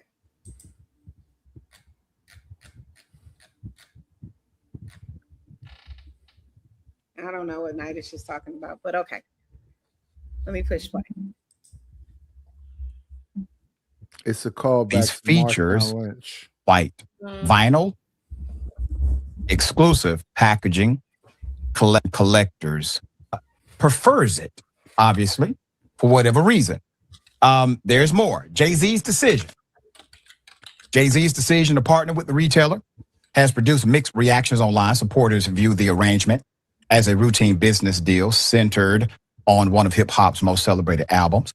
They note that exclusive retail partnerships have long been common in the music industry and argue that artists are not responsible for enforcing consumer boycotts. Critics, however, contend that the deal undermines efforts by consumers who continue to avoid shopping at Target. And let me just remind everyone that the same community that validated Jay-Z and made Jay-Z all that Jay-Z is, because he had to first be validated by us in the Black community. The same community that validated you, dear brother, is the community, not consumer. Forget about the word consumer. Is the community at odds with Target because of an actual element dealing with community itself. And so you not being aware of that, not being conscientious of it, is not an excuse. That's not an excuse for me and for many others. The same folk that purchase your album first are the same people disenfranchised by the organization you're partnering with today. And unfortunately, it's not the first time you've done this. Here it is. What are we gonna do? You know what I'm saying? So reach millions and millions of people, or we get stuck on Colin not having a job. Jay-Z partnered with the National Football League, the same mega corporation that employs those involved in murder, domestic violence, and countless other offenses, but sees a disproportionate issue at hand with silently taking a knee on the sidelines. What struck me was this. What? Did you hear what you said? Okay, I think we passed kneeling. This is eerily similar to what Malcolm Jenkins, co-leader of the Players Coalition and hijacker of CAP's movement, said. I really want to get this conversation to move away from the anthem. I think it has served its purpose, which I have to ask. Did we solve police brutality? Another component, as Kiara Kelly wrote, I really didn't like how Jay-Z said we are beyond kneeling and we need some actionable items. First actionable item. You shouldn't lose your job for exercising your First Amendment right. Still, what changed for Hov? If you were his sports agent, Jay-Z is a sports agent for Colin Kaepernick. And before this all happened, he came to you and said, I want to do this. Would you have said, do it, don't do it? What would you have counseled the brother? Oh, 100% do it. He said this to Van Jones, CNN anchor, also Oh under the my Rock Nation God, umbrella. he said On to Saturday Jay. Night Live, Jay wore the limited edition I Stand With Cap Nike jersey at a Miami concert in 2017. He told the audience, I want y'all to understand, when people are kneeling and putting their fists up in the air and doing what they're doing, it's not about the flag, it's about justice. It's about injustice. And that's not a black or white thing, it's a human issue. I don't knock what he's doing, and hopefully he doesn't knock what I'm doing. Have you talked to him about bringing him into this project? We had a conversation. Let's pause here. There has been no one more forthright in helping serve the people than Cap and the First Lady of the movement, Nessa Diab. So when Nessa says Colin never spoke to Jay ahead of that big deal being done, and they never included him in any discussion, then on top of which Cap's attorney Mark Garagos reaffirmed to TMZ, Jay's team tried putting out the fire. But Jameel Hill wrote, a source close to Kaepernick speaking on the condition of anonymity because of the sensitivity of the topic told me it was not a good conversation. Another portion struck a nerve. I think everyone knows what the issue is, and we're done with that. Look at this smug smirk and nod from the guy who makes over $31 million a year and helped exile Colin Kaepernick. That's who you're shaking hands with. It's a damn shame, isn't it? Mm-hmm. Everyone knows what the issue is. Yeah, pause it. If you know he covering you, you know you wrong. All levels. I'm just saying. Why you say that? Why you say that? Because he's very controversial. He has a strong stance, and he has a strong stance on things that are right. So I have to say, yeah, The dude that's on camera right now, yeah. that's a homosexual that like talking crazy about black men. Shut the hell up. I see, you know what? Yeah, you just are you okay, Nightish? He not. Perfectly fine. Do I sound like I'm like not sober or something? No, That dude with that little funny mustache right there, that's a whole homosexual that like Why do talking you crazy say about that? black people. Why do you say that? He is. Hit the link so I can hear your perspective. Go ahead, He Nightish. is, and it's for sure that most of the time when we see Chanel, she's eating and not even like snacking, like putting big gobs of food in her mouth and just, oh my goodness, it's just ridiculous. She don't eat like little bites. She just I'm about to start eating in a little bit. It's crazy. She know it too. Chanel, you don't take little bites. You just like. Can't she eat if she want to eat? Like we be hungry, yeah, she can, like, but can she take little? Can she be like delicate with it? You know, you eat dainty, little bites. She be like just stuffing stuff in her mouth. But why does she has to be dainty free for you? For the Not audience? for me, not for me, for her. So She doesn't give a fuck to eating. We hungry. Not for me. Listen, So creative. listen, Not for Titus. me. Not for me. Not for me. Nightish, Yes, ma'am. or creative. Let's take a guess. Do you think I put bigger bites of food in my mouth or more food in my body than Nightish? You've never seen me eating on camera. You've never seen me eating on camera. Night. Just because my metabolism is slow, don't mean that you be, don't it's be your metabolism. golfing. Yeah. Don't mean you don't Now be it's your golfing food. metabolism. You've never metabolism is seen me slow, eating too. on camera. My You've never metabolism seen is me eating on slow camera. too, but I'm not allowed to eat. You are allowed to eat, but can you be like a sophisticated? Can you be No. like a lady like when you eat? No. Why you gotta be so savage when you're food eating? We're not trying to It's look so for men. I used to wild. look for a guy on the internet. I mean, Why are you so focused on how I eat? Listen. She just be I'm about to start You eating be like looking that. I'm about to go get crazy. some food and I'm about to eat. no, wait, creative. You the same way too. I'll be like, damn, how much food you trying to get in your mouth at one A time? lot, because I'm hungry. That's Did you see, wait. Chanel, did you see how creative was eating that corn that other day? No. I don't know what point she was trying to make with that corn, but that corn didn't deserve that disrespect like that. Yeah. I'm excited. Like, I love corn on the cob.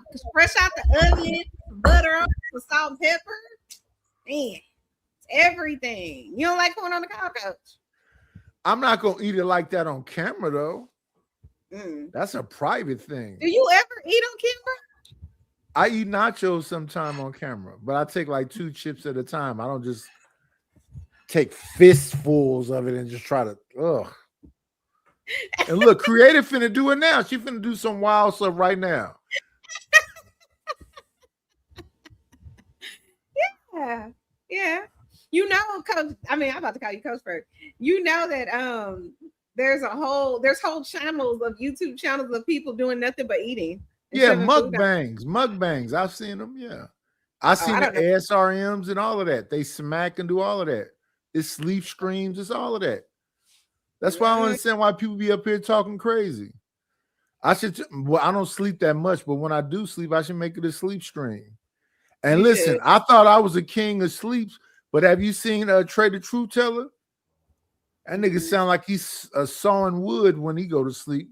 Big old mushroom nose, just loud than the motherfucker. I sleep quietly. I don't snore like that. Oh shit, Coach, you a mess. So he sleep on his streams? I didn't know that about him. Hey, listen, all you got to do is he do it every day. He ain't even hiding it. I never been to his. Well, I take that back. I was gonna say I've never been to his channel, but I have been once. And I didn't stay on the panel before they kind of got into it or whatever the case may be. Got into whatever the topic. When he fall asleep, the chat go in. They be like, "Damn, who's that? Who's snoring like that?" Listen, the chat goes in. They ain't never said that over there by me. They be like, Nidison fell asleep. He sleeps so quietly. So you've never snored then, huh, Mr. Nidis? I'm just not loud. I'm not a loud sleeper. Do you have insomnia, or do you have Look at her. She went and got a big old plate of potatoes and all this. Listen, you need to calm down, Creative. You out of pocket. Listen, we already heard about the demon that sucked on your neck. Now you went and got you a big old. Let's see. Let's listen to it. Let's look at it. Go ahead. Get you a big old mouthful of whatever that is. Macaroni and cheese, mashed potatoes. Go ahead, y'all. Yeah. Look, all right, let's get back to the video. Let's see what else he got to say. Does Nidis have anything to say on the topic? No, I passed. Do you remember why Colin Kaepernick took a knee? They've done a very good job at making people forget. Colin Kaepernick did not take a knee to bring social programs to inner city communities. Colin Kaepernick did not take a knee to influence educational programs in urban communities. Those things are good. Don't get me wrong. That's not why he took a knee. He took a knee to bring attention to white cops brutalizing black people. That's why he took a knee. Go back to the record. That's why he took a knee. He took a knee. Somebody makes a touchdown in the NFL, they pray, all right? It doesn't matter who they pray to, white Jesus, etc. It doesn't matter. They pray and they do their celebration. They do their thing, put the cross on it, point up. They don't get fired. Colin Kaepernick took a knee to bring attention to white cops beating black people without mercy. He took a knee. What if Colin Kaepernick would have taken a knee to bring awareness to cancer research in America? That we need more funding for cancer research. That's good. That's a good thing to take a knee for. If he would have taken a knee for that, do you believe Colin Kaepernick would have been fired? Jay-Z? So it wasn't about him taking a damn knee. It was about who he took a knee for. And he took a knee, Jay-Z, for people who look like you and look like me. That's what he got fired for. And here you come. Dissuading from the argument and then coordinating. It was masterful. Coordinating a payment for programs that are black leaning, but had nothing to do with why Colin Kaepernick took a knee. It's a fact. Respectfully, I cannot listen to a light-skinned nigga with a lisp and a pink tie talk aggressively while Creative Solutions up here putting as much food as she can possibly put in her mouth. and act like this is a serious I thing. Is this can't supposed to with be, you. is this supposed to be is this supposed to be serious? Yeah. Why you All trying I hear is a fork clicking a plate and putting and creative putting as much food as she can possibly put in her mouth and nothing but lotion shoulders. You don't see nothing. Stop it. Coach Ferg.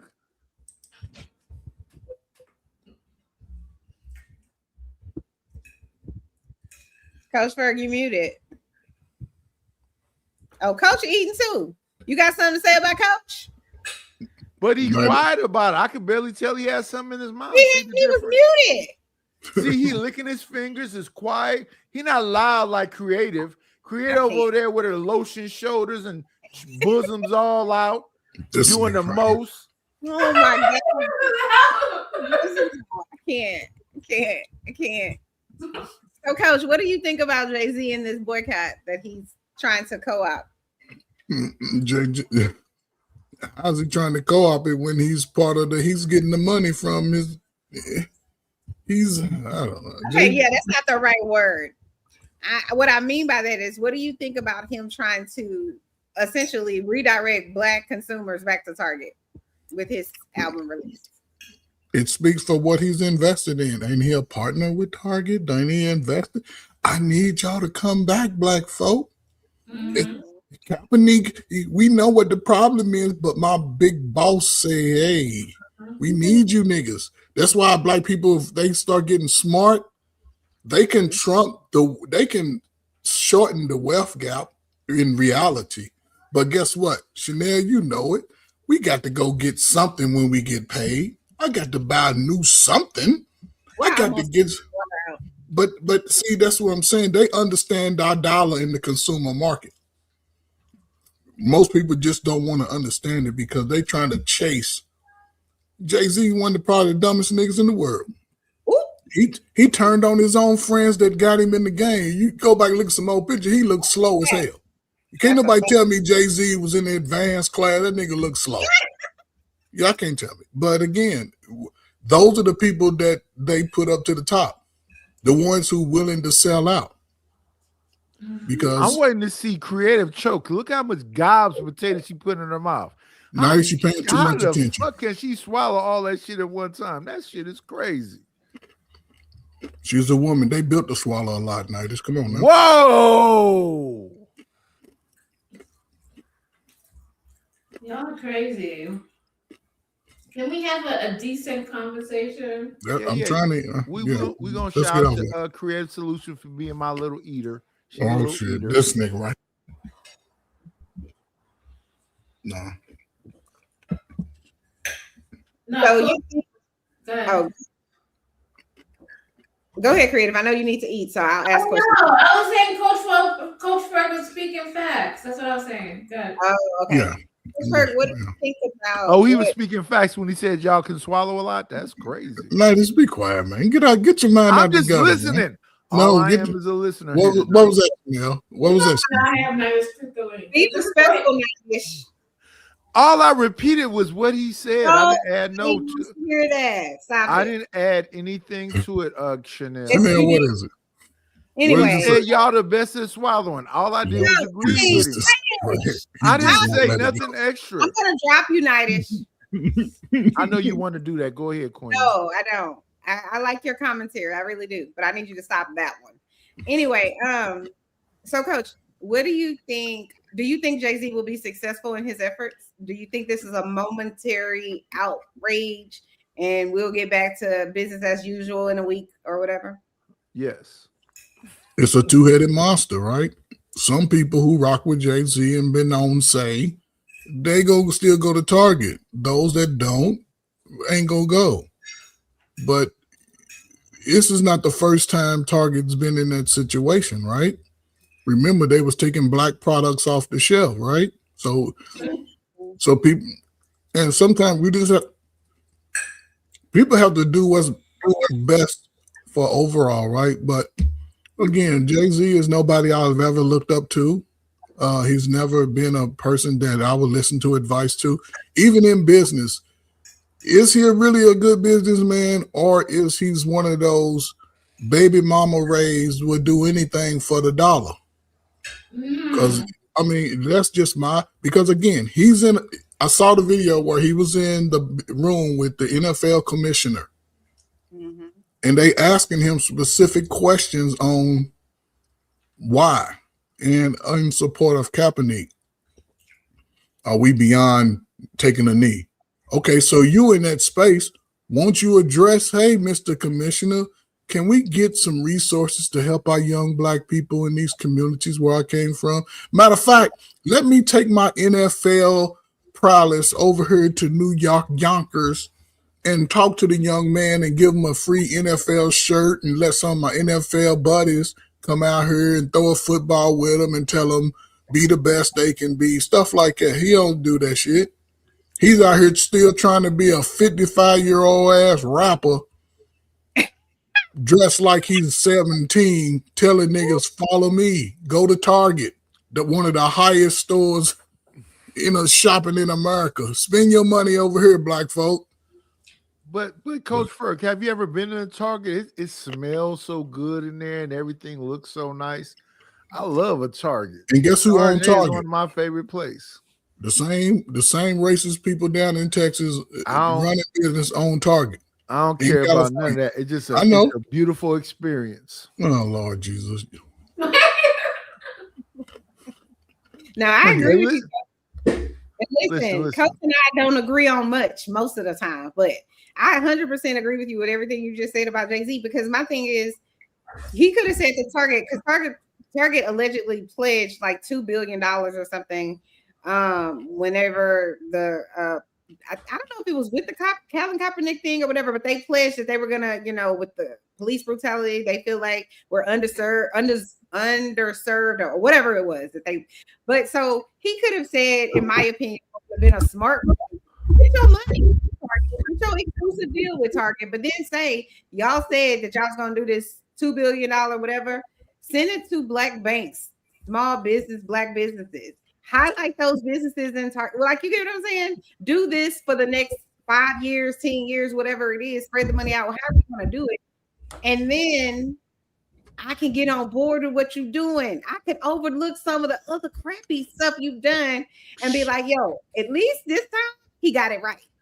Chanel, have you ever been inside of a Target? Yes, we all have. Do you understand the difference of being inside of a Target versus being inside of a Walmart? Listen, I don't even go to Walmart, so let's start there. Okay. Oh, you that bougie? If I have to, meaning like my husband will, he will do what is it called when they bring the stuff to your car? I forget what that's called. Instacart. No. The Walmart people bring it to your car. You just park in a space. It's like Instacart. Yeah, the drop off. Whatever it is. Y'all get what I'm saying. So like that, but in general, I don't. Chanel, you sound like Walmart is for food stamp people. You're not gonna catch me walking around. That was bougie. That's what it was, wasn't it? She real bougie. I'm staying in the car. You're not. One minute she's bougie, the next minute she'd be like, "No, I want a guy who could spend his time. I don't care about his money." Coach Bird, they pump oxygen. They pump oxygen in the Walmart air and fragrance. You feel special when you walk around inside of a Target. I got to keep it. No, you don't. I do. Chanel, I think a way that he could have did it right. Let me tell you a place where you feel special when you walk inside and shop. Saks Fifth Avenue. Okay, their restrooms are not the same. Okay. The water that they give you has a label on it. I'm just saying, it's a different experience. Target, they give you no water. I'm just saying. Straight bougie, but anyway. No, I like Target, but I can't stand with them if they standing with Donald Trump. I can't stand with you. It has nothing to do with Donald Trump is one piece of 10,000 pieces. I'm just saying for me. I do. Because Donald Trump is also a part of Walmart. Bob Barker, the famous Price is Right guy, y'all know what he used to do? He used to supply toiletries to prisons. Shout out to Bob Okay, Barker. Murphy says, Right, why don't y'all Malcolm. tell Target hire more Black people and promote more Black businesses or start youth programs for inner city? No, that's what Jay-Z needs to tell Target. We already told Target what the hell we want. We wrote it down and itemized the shit, okay? Mhm. And they know what it is, and they said they was gonna do it, and they ain't do it.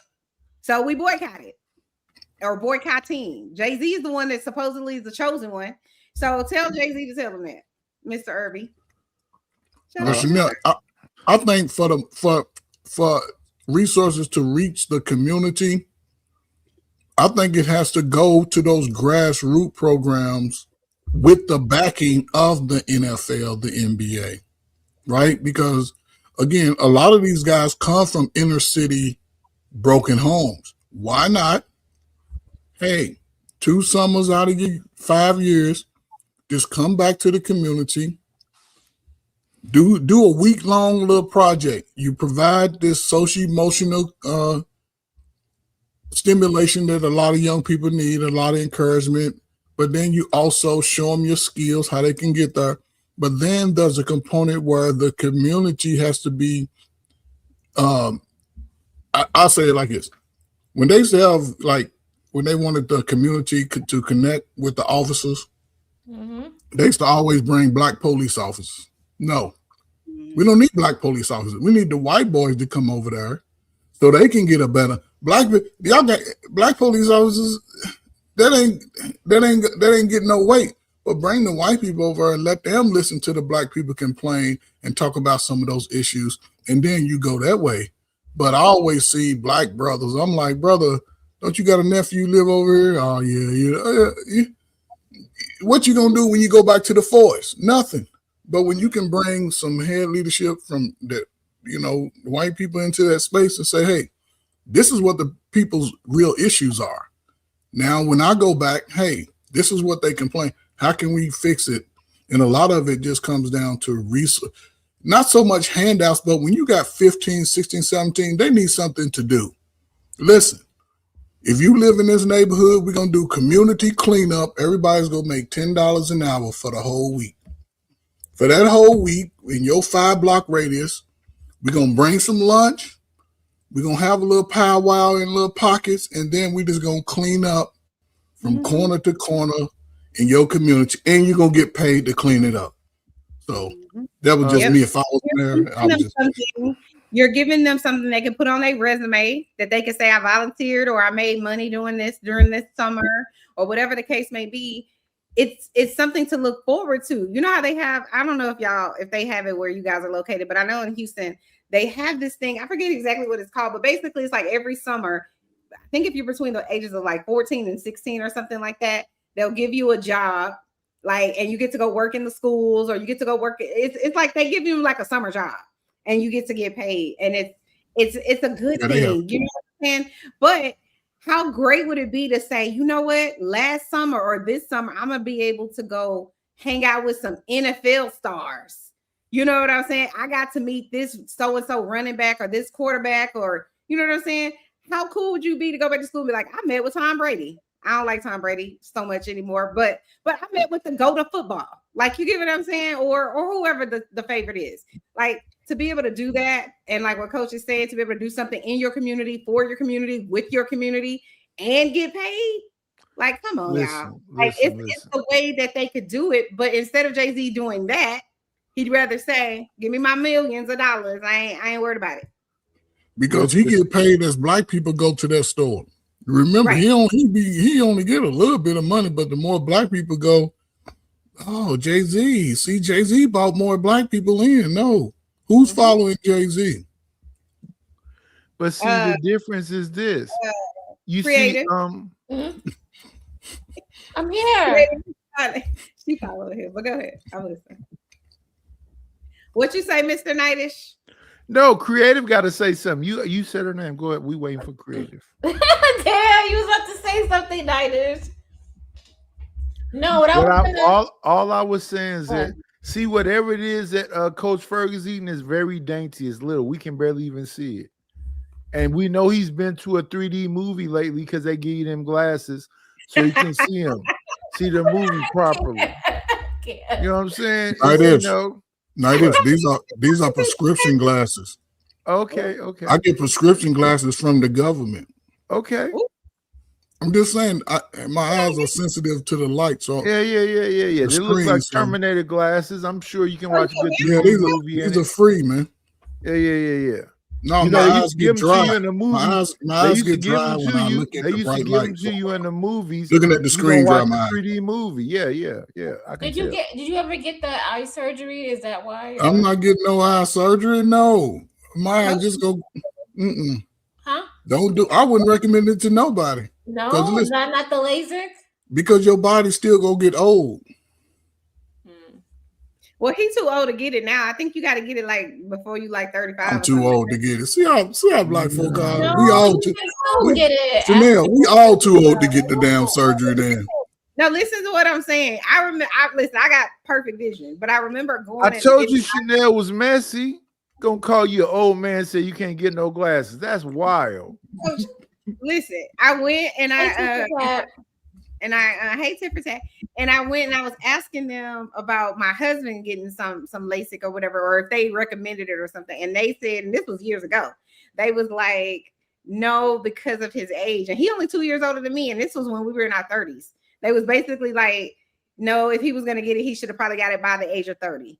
Because whatever. It's not gonna Why? Why you can't get it? Why it has to be by the Because she old as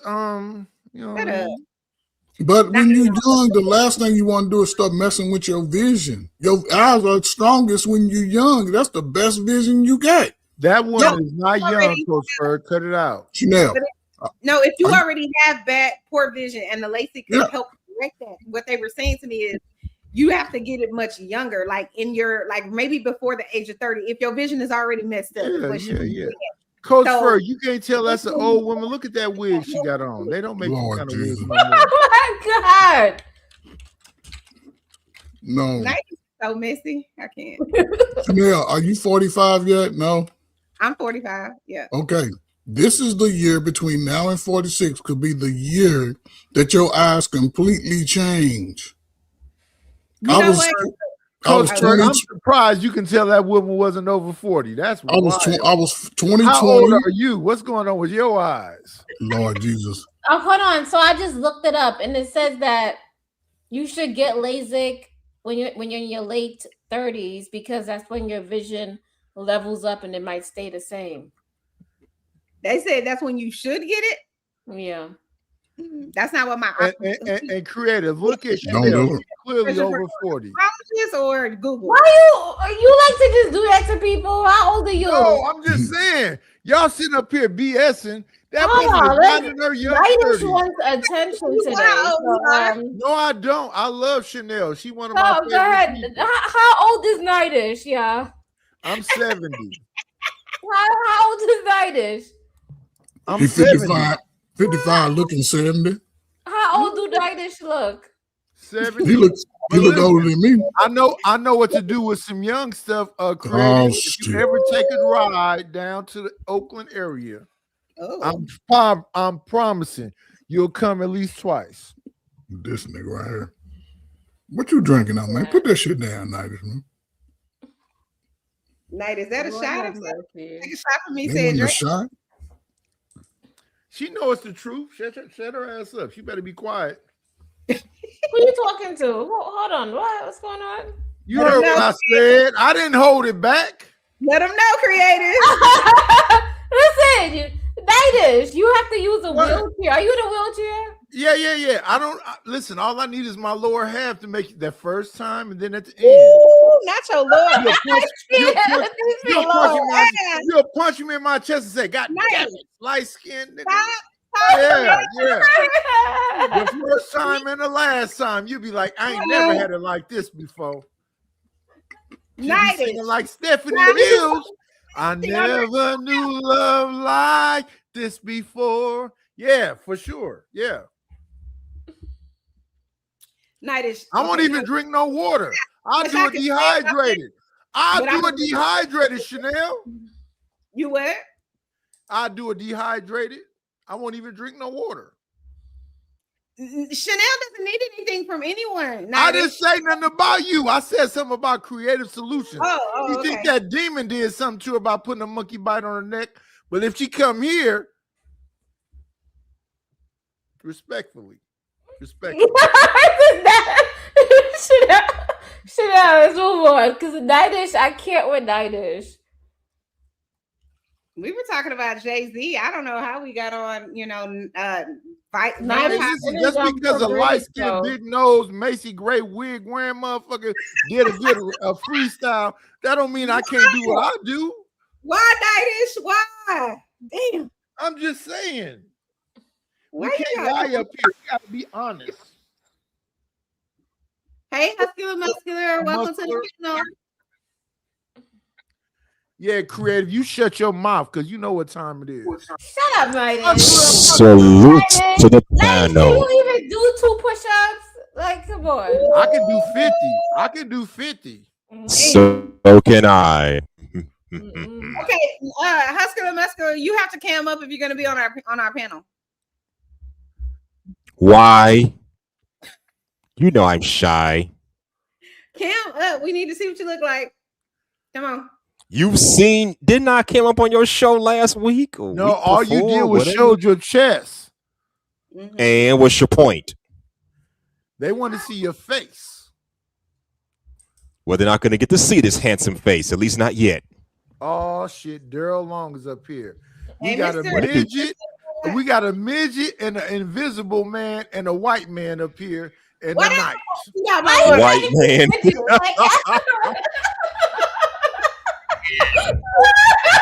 Man, why you gotta be a white man? Sheesh.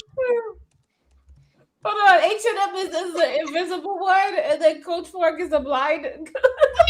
Invisible. Comedian. Nightish, you a whole comedian. Thanks for these laughs. I needed this laugh today. Okay. You missed it, Daryl. Nightish over here talking about me eating food and all this. I don't know. Nightish, are you okay? Nightish went to the drugstore, got some pills before he came on the panel. Yeah. I actually came up. I was testing the StreamYard app. They got the StreamYard guest app. Do y'all use that app? No. No.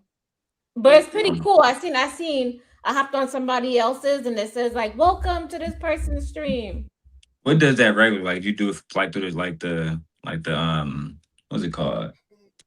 Like the browser or whatever. But when I did it earlier on Drip Show, it kept flipping on my iPad. And on here it's standing steady. So what y'all talking about? Jay-Z, he ain't shit. No. Creative thinks she knows something about chopping down a tree. I got a tree for her to chop down. Oh my Yo, Nightish is like crazy. Yeah. Okay, Nightish, Nightish. I got 5 trees that I gotta chop down, I gotta look at. So you're gonna have to get in the back of that line. You got a garden? Who? You said trees. I do. I cut down a tree in my garden. Yeah, I do. Yeah. Do you start at the base?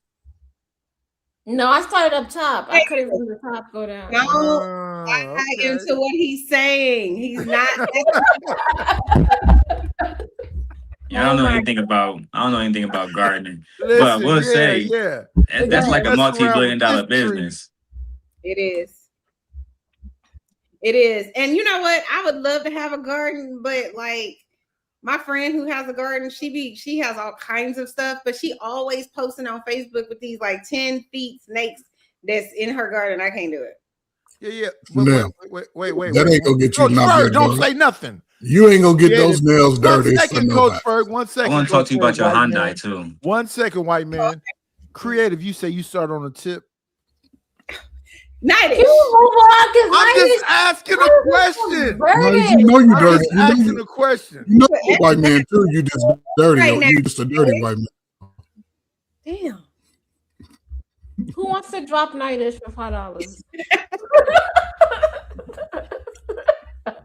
You done poured another drink, man. That's a big drink right there. You was taking shots. Now you done went to the quartz. Man, this guy getting loaded.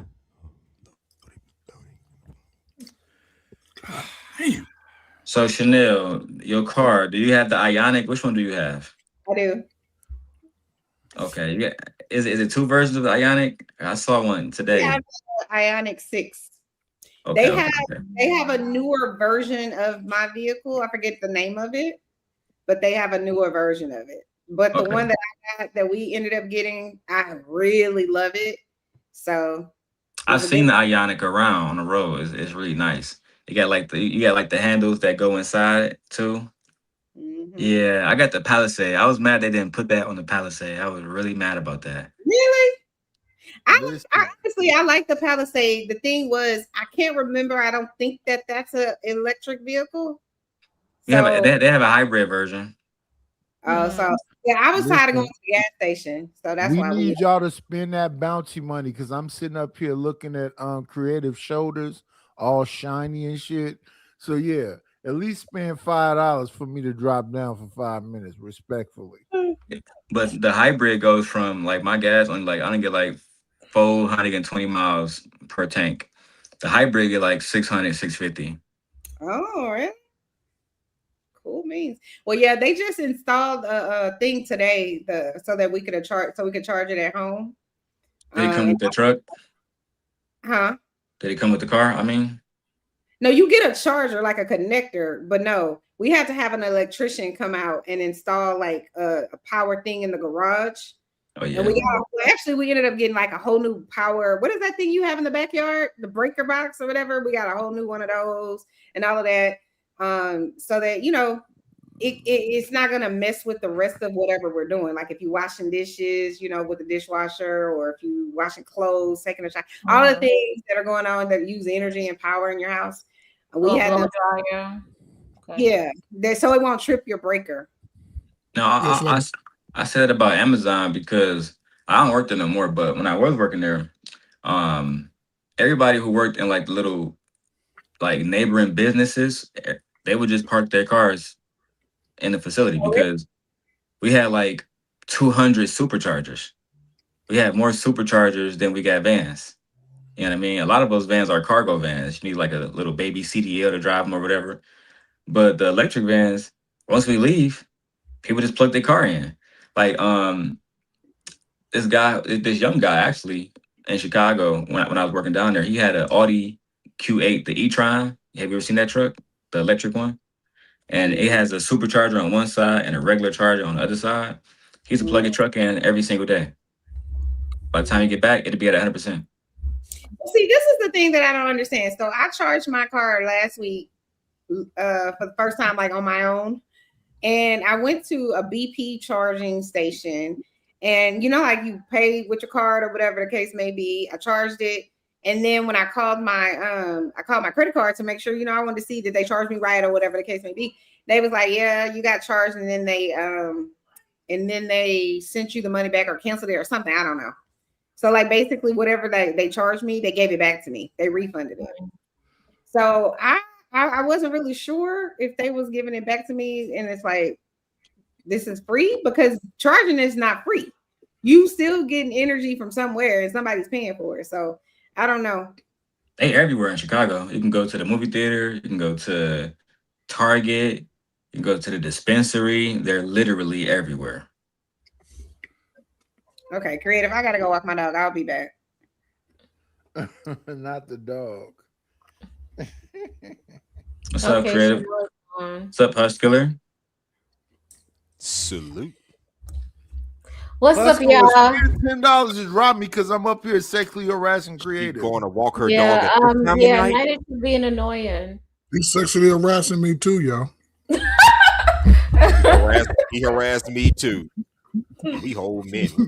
But now we talking about Jay-Z. What y'all feeling let me about talk Jay-Z? about your beautiful lips, Creative.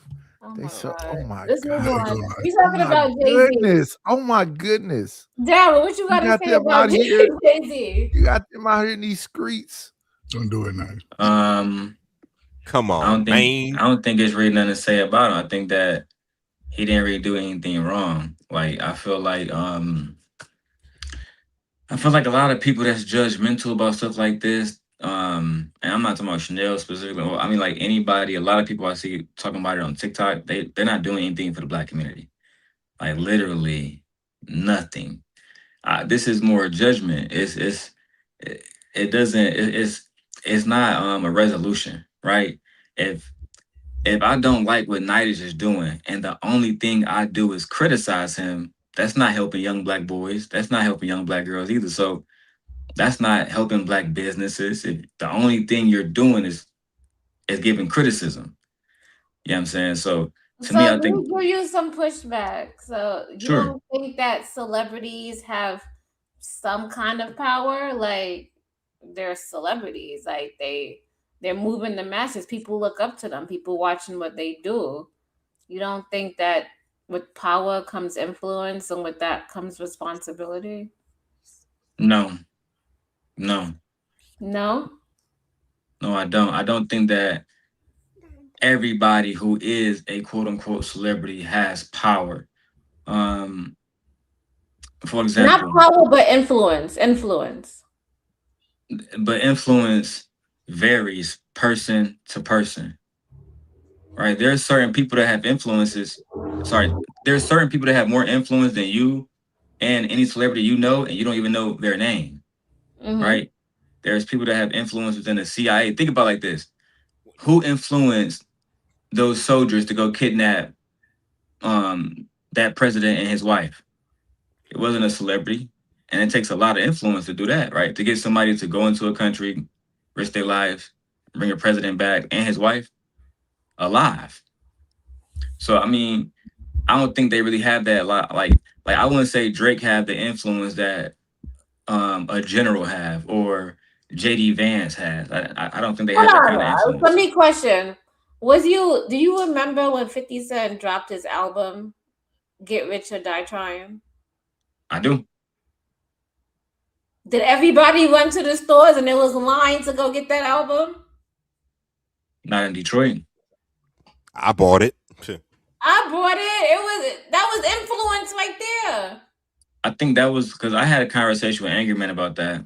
I think that was a New York thing. Like, with all due respect to 50, like, it wasn't that big of a deal. It was like, yeah, this is another good rap album out of New York. It wasn't that big. It wasn't a big deal. And in Detroit, we only listen to Detroit rappers. They listen to people like Peasy and Icewear Vezo and stuff like that. Detroit rapper that people flock to go see.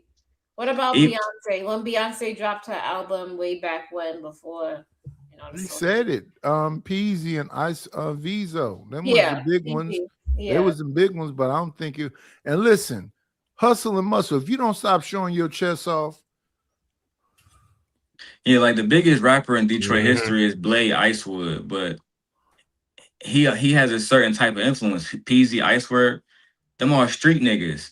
They have a certain type of influence. Like even when I see them niggas doing stuff like giving book bags and shit away, right? You know what I'm saying? It's not. It don't really mean shit. It's different from when you have a young Barack Obama become the first senator in Illinois. Right? No diamonds, no jewelry, no Maybach, no women. But his influence is different because he's educated. So come on, y'all saying that these celebrities don't have influence. Like, what about Jordans? Yeah, you comparing apples to oranges when you're talking about on the street. What about Jordans? What about Jordans? Why everybody flock to go buy Jordans? Yeah, consumerism. Yeah. Consumerism. Isn't that influenced also because everybody's rocking it? You can to think of it to a certain extent, yes. Yeah. Jordan was very influential though, because that era that he was in, there wasn't nothing bigger than him. He really was that man. He was that man. I mean, hey, listen, people was robbing people for their Jordans. Yeah, still till today. Yeah, they were. That's why I said it was person by person, because for example, you know what I'm saying, y'all OGs, Karl Malone to this day has more points scored than Michael Jordan. That's a fact. But he never had the influence Michael Jordan had. Ever in his life. And that goes to me. Celebrities do have influence, whether it is. Go ahead. They have more influence today Wait 1 because second, Coach Ferg. Creative when I start that show this morning. Oh my God, go ahead. Listen, no. When I start this show this morning, don't disappear. Don't disappear. Go ahead, Coach Ferg. I'm saying, we see that a lot of people look to celebrities to influence them because they didn't have that influence in their own families. Yeah. So they gravitate to people who really just are in positions that a lot of people, people want to be known for stuff. People want the money. People want to serve. And again, people, they know who to put in these positions because most of those people that get in those positions, do you really see them helping out the community? Hey, that's a fact. Listen, Allen Iverson, Muggsy Bogues, it's a bunch of them, just because who they were and what they meant to people that had a significant change. And yeah, they finna rob you if you get some Allen Iverson shoes or Allen Iverson jersey. You finna get got for that. You know why Shedeur Sanders is still in the NFL? And he's another one. His daddy. Hold on. No, listen. Because of his influence that he has on the Cleveland community. He wasn't supposed to get drafted based on what they said. He had a bad attitude, all this. But his influence that they saw, how he galvanized young people, because like I said, he was going to the communities and touching dirt with these young people who looking for inspiration. For young people, it's different. But for older people, who are they admiring? They ain't gonna admire old Coach Ferg. They want to see the dude with all the tight jeans on, all the flashy jewelry. Yeah, that's who I aspire to be.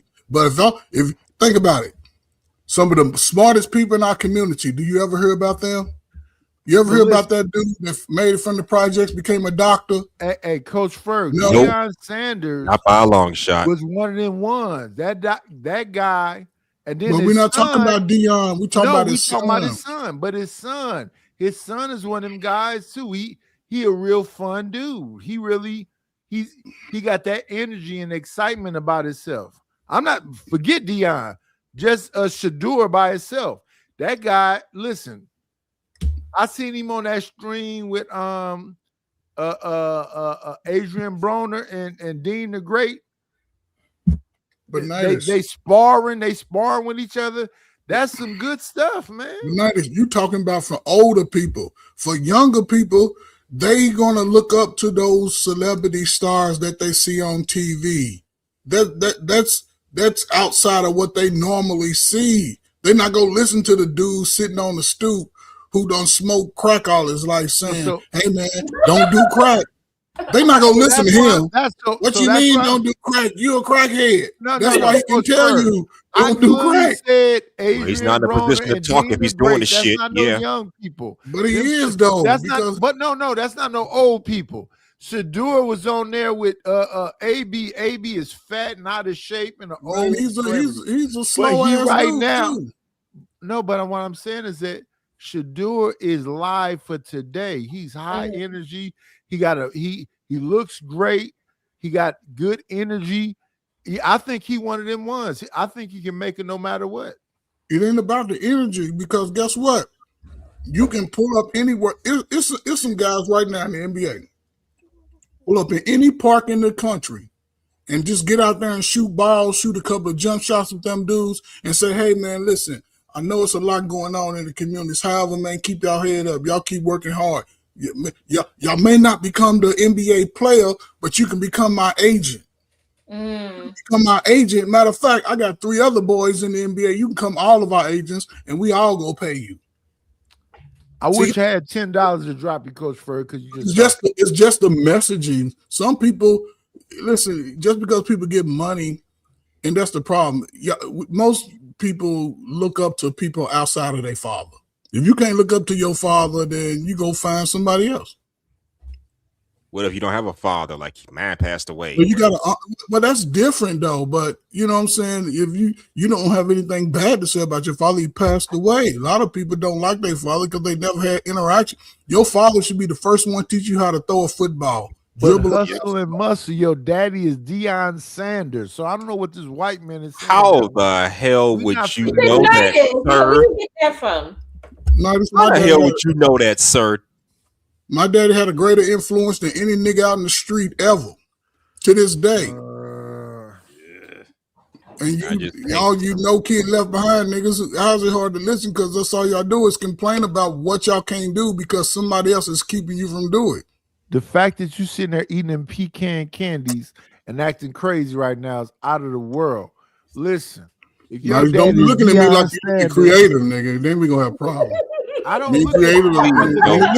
Please don't do that. Wait a No minute. Wait a way. minute. I do not look at this white man like I look at creator. Creator's got them big old breasts. Oh, okay. We about to drop breasts. Nidus. Because Nidus is on something right now. What the hell is wrong with this man tonight? Creator, what did you do to this man? I ain't do nothing. You sure about that? Nidus, are you okay? I haven't been live for 3 or 4 days, and this Nidus be on something. Creative.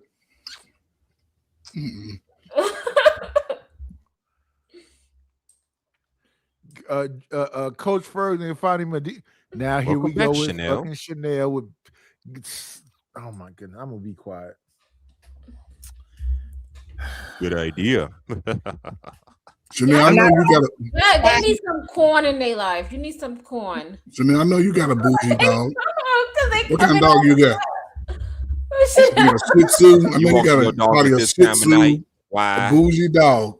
No, Anybody I with take Shih it Tzu? all back. Now that Chanel is up here, she's gonna put big gobs of food in her mouth. It's gonna get disgusting. I'm gonna mute up. Chanel is better than that. At least I hope you're better than that. I am. He's just a cornball. That's what's happening. I He see. clearly he needs somebody in his life. He needs some love in his life, Coach.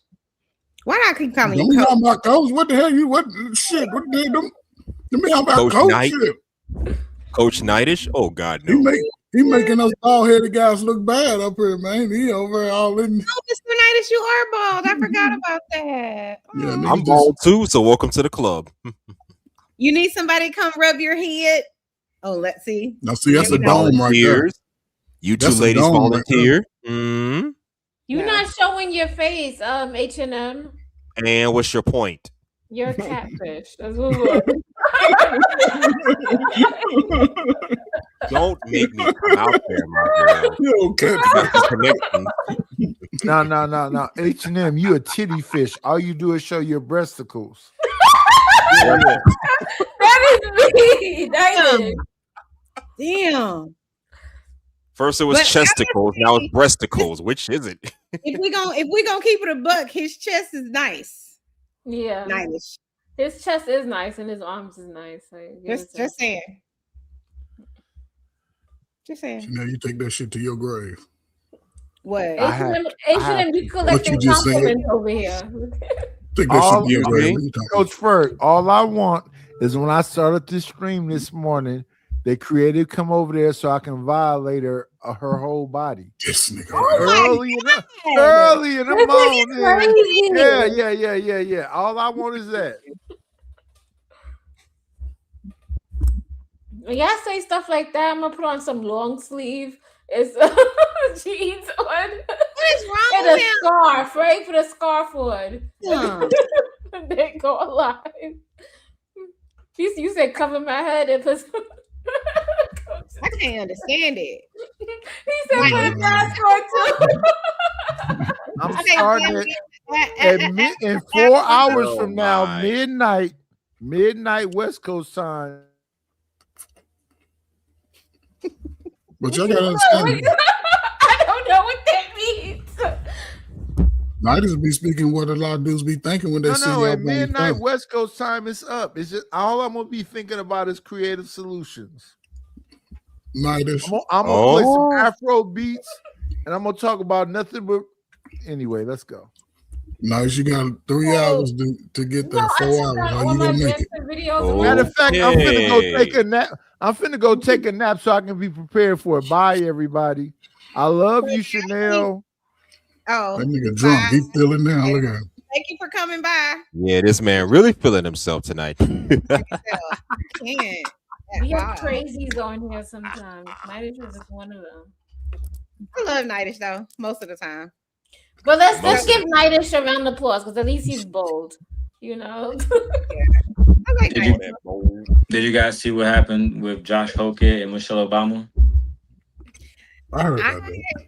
I did not see what happened, but I heard she clapped back at whoever was saying something. Is that what you're talking about?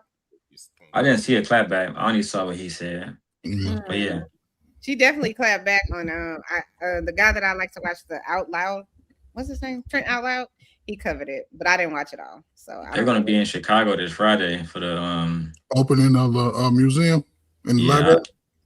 I'll be down there. President and the first lady are gonna be there. Yeah. Nice. Yeah, they unveiled they portrait a few days ago. They had a private like a private meeting and stuff, like a private, viewing for certain people in Chicago, the media, et cetera, et cetera. But it open Friday, so it's gonna be lit. And I don't know if you're in town, but the tickets basically, I don't know if you got yours already. Tickets sold out to August. No, well, I'll probably be selling my property. Actually, am going that way tomorrow morning, and are you?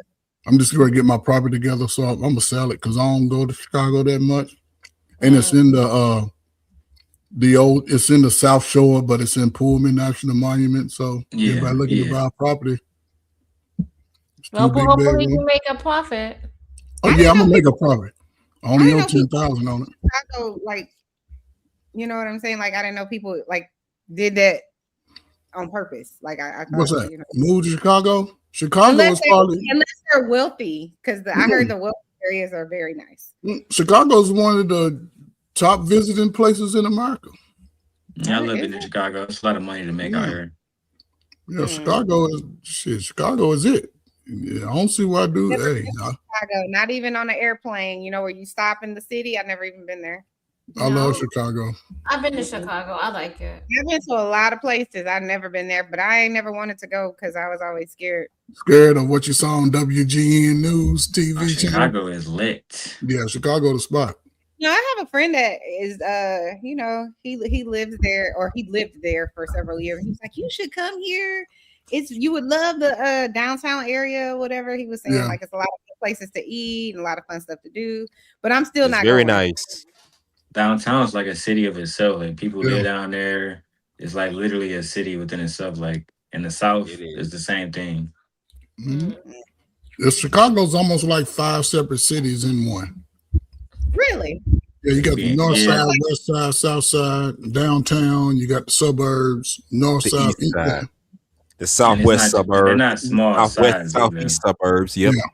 Let me ask you this: if I was in Chicago and I went to the wrong area, would I know it? Yeah, you know. You would. You look around, you see nothing but ghetto hood rats and hood boogers. You in the wrong area. Are you in Chicago, H&M? Born and raised, baby. Born and raised. Oh, really? I didn't know that. I didn't know that. All of y'all in Chicago. No, I used to. Do a meetup I was there. That's where I met my wife at Chicago. Cool. Yeah. Yeah, Chicago women know how to get down. Hustler, what high school did you go to? Don't St. tell your Francis personal DeSale. business on this internet. I said the high school. Oh, Yeah. people go find him on the. I can't. Oh, don't nobody know his name. They don't know my real name, so what the fuck? I'm sorry, my bad. They don't know my Go name. ahead, other people, let them know. Go ahead. No, I just asked what side of town did you stay on? South side, east side Okay. specifically. So you went to school off of Stony Island? Well, I went to one school that's not far from that area. Then I went to another school that's like around Commercial. Yeah, I You know what what Commercial Earwing? is. You know what Earwing is over there on the east, further Yeah, east? Yep, that Earwing. area. That Yeah. area. Yeah, All the Constance. Mexicans live at. Well, the Mexicans live at. Yep. Yeah, What's I'm the off that's right over there by close to Indiana border by the casino. What are you talking about? I know That's the exactly. way. Yep. That's the area. You got it. Yeah. That's the area. So the south side of Chicago, I heard that's the bad part. That's where you're from, Mr. Just certain pockets. So Nope. The side I grew up on was not bad. You talk about bad. Go to 7th and Cottage Grove or 60th and Halsted, the Inglewood area or the Roseland area, the Chatham area. Those are the wrong parts of town. Oh, so you could grow up in Chicago and be a normal human being, is what y'all saying? Yes. I Okay. met my hopes Millions and of friends in people do it every Chicago. day. Okay, I didn't know. I'm learning something. You know what I'm saying? I'm not afraid of learning. I think it's the third biggest city in the country. it is. Yep. I think it's LA, New York, and then Chicago. Yep. Not to Chicago mention got most almost- dangerous got cities. Got almost 2 million black people in the city. That's why the Obama thing sold out to August, bro. I can believe. You had to grab tickets immediately because everybody gonna be there. Like Friday, I'm taking a whole day off. Of course, I'm gonna be filming. It's gonna be lit. So, Daryl, do they still got Hyde Park there? Hyde Park is still there, right? The school? You know, it's crazy. I was just down there in Hyde Park, bro. You know that's where Obama House at, right? Yeah. Right off the lecture. Yeah, and because he actually there right now. When you go through, you know, they got the presidential bullshit where it say like you can't turn down this block unless you are part of the president's squad. But they got a Secret Service, everybody around that joint. And then you know Farrakhan House, like, you know, you're like 5 minutes away, bro. Yeah. You know what I'm saying? So when you go around there, little black Muslim niggas be surrounding his house like super deep. So it's super lit right now. I think Farrakhan gonna pop out. You know, Jesse Jackson family still live in Hyde Park too. Yeah, or I think they live in Franklin Park. I'm not one or two, but I think they're gonna pop out too because his house still there. Yeah, so now it's not a bad place to visit. Don't let other people who watch the news and all that scare you. Chicago, it's a lot of good people in Chicago. Michelle Obama was raised in Chicago. Yep. So it's just not a place that's on my to-do list. You get what I'm saying? If you stay anywhere close to the water, you good. Anywhere close to Lake Michigan, you good. That whole strip, Lakeshore Drive, you can drive up all the way to Wisconsin. You can go visit JP and everything up there. You can see No, nobody's trying to see JP.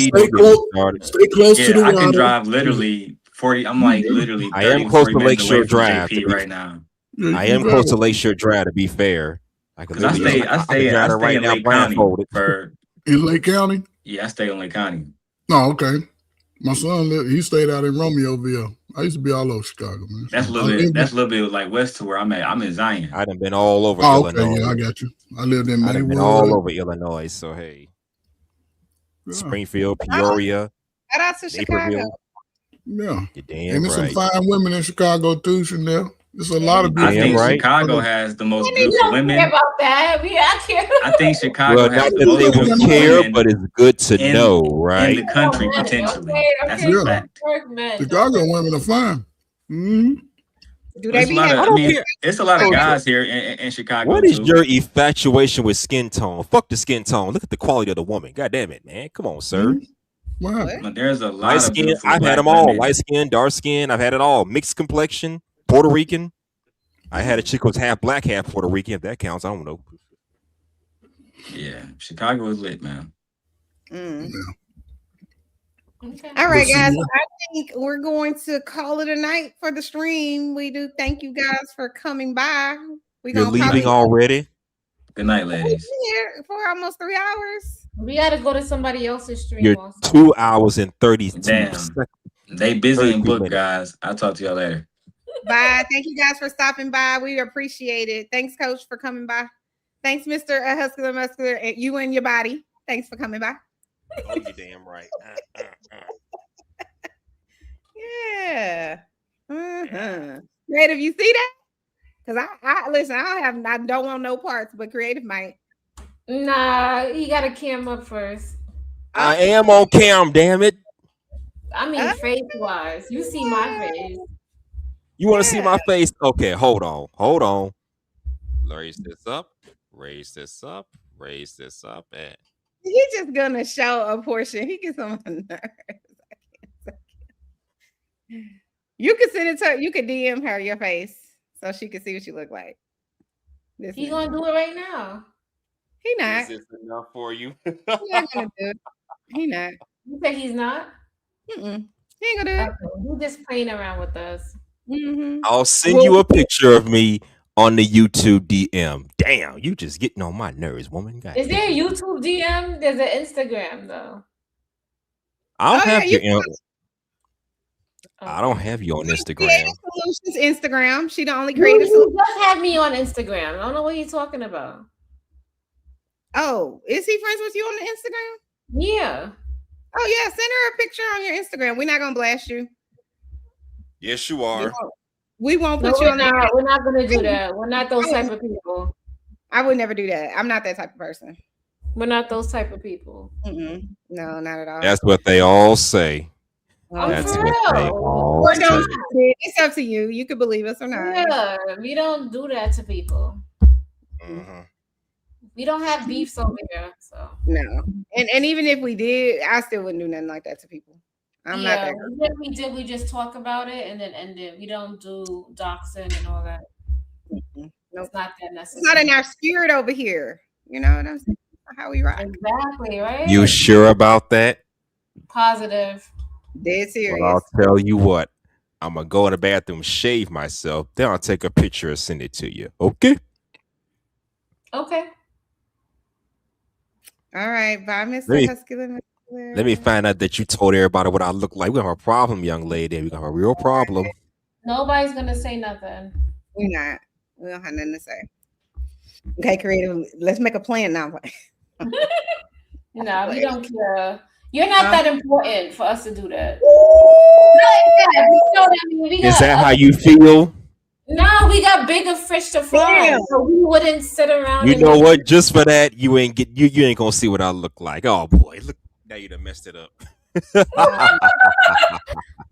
He was looking for a reason, but send her your photo so she can tell me whether or not you're, you should stay cam down or cam up. She'll let me know. Silly shit, man. You got a whole husband. Why you care what I look like? I don't. I just find it fascinating when people don't cam up. Like not that they should or have to, but when they're opposed to it, that's when I find it interesting. It's not that it's a bad thing or a good Because thing or I'm shy. I don't like showing myself in these spaces. You got a lot of doxers and weirdos out there. You don't We have not doxers. We're women. Like, come on. There's plenty of people that never show their face. I'm only opposed or curious when they're like so super opposed to it. I'm like, why is that? And It's not what's that I wrong think with that that? all the people. It's not that I think all the people that don't show their face are all ugly and overweight and whatever. It's not that. It's just I wonder, like, well, why not? Creative is determined to have her hair this tall. Creative was born in the 50s. She been here My before. hair was still wet when I. You can see I'm not overweight. Shorter. When it's not as well, go ahead, puff it on out. Creative, you like a little. Why are you fixing your hair? I mean, it looks nice and everything, but still, why are you doing that?